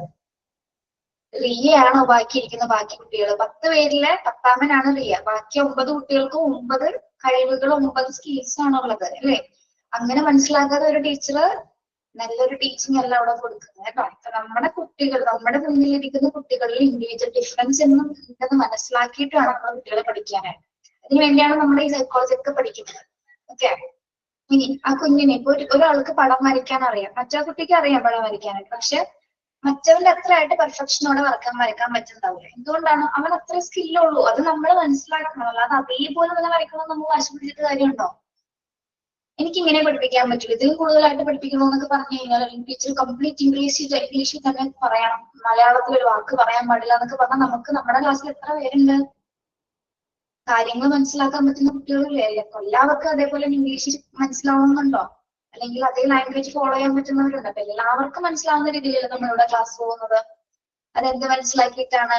നിങ്ങളിലുള്ള ഇൻഡിവിജ്വൽ ഡിഫറൻസ്, നിങ്ങളുടെ ഓരോരുത്തരുടെ പൊട്ടൻഷ്യൽ എത്രത്തോളം ഉള്ളത് മനസ്സിലാക്കിയിട്ടാണ് നമ്മൾ ക്ലാസ് എടുക്കുന്നത് അല്ലെ? അപ്പൊ നിങ്ങൾ മനസ്സിലാക്കേണ്ടത്, നിങ്ങൾ പഠിപ്പിക്കാൻ പോകുന്ന സമയത്ത് നിങ്ങളുടെ കുട്ടികൾ ഓരോരുത്തരും ഓരോ ഇൻഡിവിജ്വൽസ് ആണ്, ഓരോ പേഴ്സണാലിറ്റി ആണെന്ന് അവരുടെ ഇമ്പോർട്ടൻസ് നിങ്ങൾ കൊടുത്തിട്ട് വേണം പഠിപ്പിക്കാനായി. ഓക്കെ, ബാക്കി നമുക്ക് അടുത്ത ക്ലാസ്സിൽ എടുക്കാം. ഇത് അടുത്ത ക്ലാസ്സിൽ ചാപ്റ്റർ തീരും കേട്ടോ. അത് കഴിയുമ്പോഴേക്ക് ഏകദേശം എക്സാമിന്റെ കാര്യങ്ങളൊക്കെ പറഞ്ഞിട്ടുണ്ടോ നിങ്ങളോട്? ഇല്ല. ടേം 1 എക്സാം തുടങ്ങും ഇത് കഴിയുമ്പോഴേക്കും. അപ്പൊ പതിയെ മോക്ക് ടെസ്റ്റ് ഒക്കെ തന്നതൊക്കെ ഇന്ന് പഠിച്ചു തുടങ്ങിക്കും കേട്ടോ. ഓക്കെ, നമ്മള് ക്വസ്റ്റ്യൻസ് തരാറില്ല ഓരോ ചാപ്റ്റർ തീരുമ്പോ. ക്വസ്റ്റ്യൻസ് നോക്കി പഠിച്ചു തുടങ്ങാൻ. ടെക്സ്റ്റ് നല്ല പോലെ വായിച്ചിരിക്കണം കേട്ടോ. ടെക്സ്റ്റ് ക്വസ്റ്റ്യൻ 5 ക്വസ്റ്റ്യൻ പറഞ്ഞാൽ 5 ക്വസ്റ്റ്യൻ നന്നായിട്ട് പഠിക്കുക. ടെക്സ്റ്റ് അതേപോലെ തന്നെ വായിക്കണം. ഓരോ ചാപ്റ്ററും പതിയെ റിവൈസ് ചെയ്ത് തുടങ്ങിക്കും കേട്ടോ. അപ്പൊ നിങ്ങൾക്ക് ബുദ്ധിമുട്ടുണ്ടാവില്ല. എന്തോ മോക്ക് ടെസ്റ്റ് ഇടുന്നില്ലേ സൈക്കോളജിക്ക്? ഇപ്പൊ ഈ ചാപ്റ്റർ തീർന്നല്ലേ ഉള്ളൂ. ഇതാ കേട്ടോ. ഓക്കെ, മോക്ക് ടെസ്റ്റിന്റെ കാര്യം കറക്റ്റ് ആയിട്ട് ചോദിക്കും മിസ് ഹസ്ന. എല്ലാ മിസ്സുമാരോടും ചോദിക്കും. ഞാൻ പറയുന്ന കാര്യം ചെയ്യുന്നില്ല. നിങ്ങൾ മോക്ക് ടെസ്റ്റ് നല്ലോണം പഠിക്കാം. ടെക്സ്റ്റ് നിർബന്ധമായിട്ട് ഒരു സ്ഥലം പോലും വിടാതെ പഠിച്ചോളാം കേട്ടോ. ഒരു സ്പേസ് പോലും വിടാതെ. ടെക്സ്റ്റിൽ നിന്ന് അരിച്ചു കുറച്ചൊക്കെ ചിലപ്പോൾ ക്വസ്റ്റ്യൻ വരും. അതുകൊണ്ടാണ് ടെക്സ്റ്റ് നല്ലോണം പഠിക്കാൻ പറയുന്നത്. ബാക്കി എക്സാമിന്റെ ഡീറ്റെയിൽസ് എങ്ങനെയായിരിക്കും പരീക്ഷ എന്നൊക്കെ അടുത്ത ക്ലാസ്സിൽ ഞാൻ പറഞ്ഞുതരാം. ആ ഒരു ടെൻഷനൊന്നും ഇല്ലാതെ എക്സാം അറ്റൻഡ് ചെയ്യണം കേട്ടോ. മിസ് ഹെൽത്ത് ആൻഡ് ന്യൂട്രീഷന്റെ ആ ഒരു 8 ചാപ്റ്റേഴ്സ് ഫുൾ ഉണ്ടാവും അല്ലേ? എല്ലാം ഫുൾ ഉണ്ടാവും. ഓക്കെ, ഇതിപ്പോ നിങ്ങൾക്ക് എല്ലാ പാർട്ടും കൂടെ ഒരുമിച്ചായിരിക്കുള്ളൂ കേട്ടോ.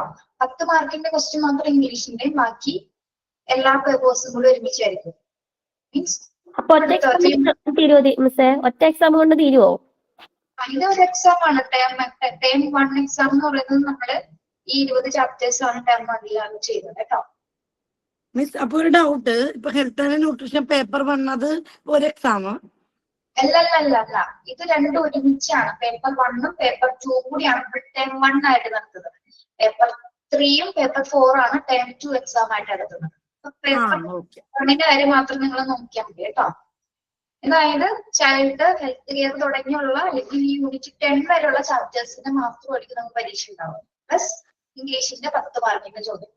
അങ്ങനെ 50 മാർക്കിന്റെ പരീക്ഷയാണ് ടേം 1 എക്സാം. ഓക്കെ, അപ്പൊ ഒരു ദിവസം ഉണ്ടാവുള്ളൂ മിസ് എക്സാം? പിന്നെ ഒരു പെട്ടെന്ന് തീരും. നിങ്ങൾ മോക്ക് ടെസ്റ്റ് അറ്റൻഡ് ചെയ്യുന്ന പോലെ അതിനേക്കാൾ സിമ്പിൾ ആയിട്ട് എക്സാം ചെയ്യും. മോക്ക് ടെസ്റ്റിൽ 5 ക്വസ്റ്റ്യൻ ആണെങ്കിൽ ഇവിടെ 50 ക്വസ്റ്റ്യൻ നേരിടണം എന്നുള്ളൂ. പിന്നെ പരീക്ഷയെ കുറിച്ചുള്ള കാര്യങ്ങൾ അടുത്ത ക്ലാസ്സിൽ പറയാം. പക്ഷെ മുഴുവൻ പഠിച്ചു തീർക്കണോ അല്ലേ മിസ് എക്സാമിന് മുമ്പ്? ഇല്ല, ഞാൻ പഠിപ്പിച്ചത് റിവൈസ് ചെയ്ത് പഠിക്കാൻ നോക്കണം കേട്ടോ. റിവൈസ് ചെയ്ത് പഠിച്ചാൽ മാത്രമേ ഓർമ്മ ഉണ്ടാവുള്ളൂ. തലേ ദിവസം ആരും പഠിക്കാന്ന് വിചാരിക്കണ്ട. പാസ് മാർക്ക് ആരും മാറ്റിയാന്ന് വിചാരിക്കണ്ട. മിസ് ഞങ്ങളെല്ലാരും വിചാരിച്ചത് ഇപ്പൊ നമ്മുടെ +2 എക്സാം ഒക്കെ ഉണ്ടല്ലോ, ഒരു ദിവസം ഇംഗ്ലീഷ്, ഒരു ദിവസം ഹെൽത്ത് ആൻഡ്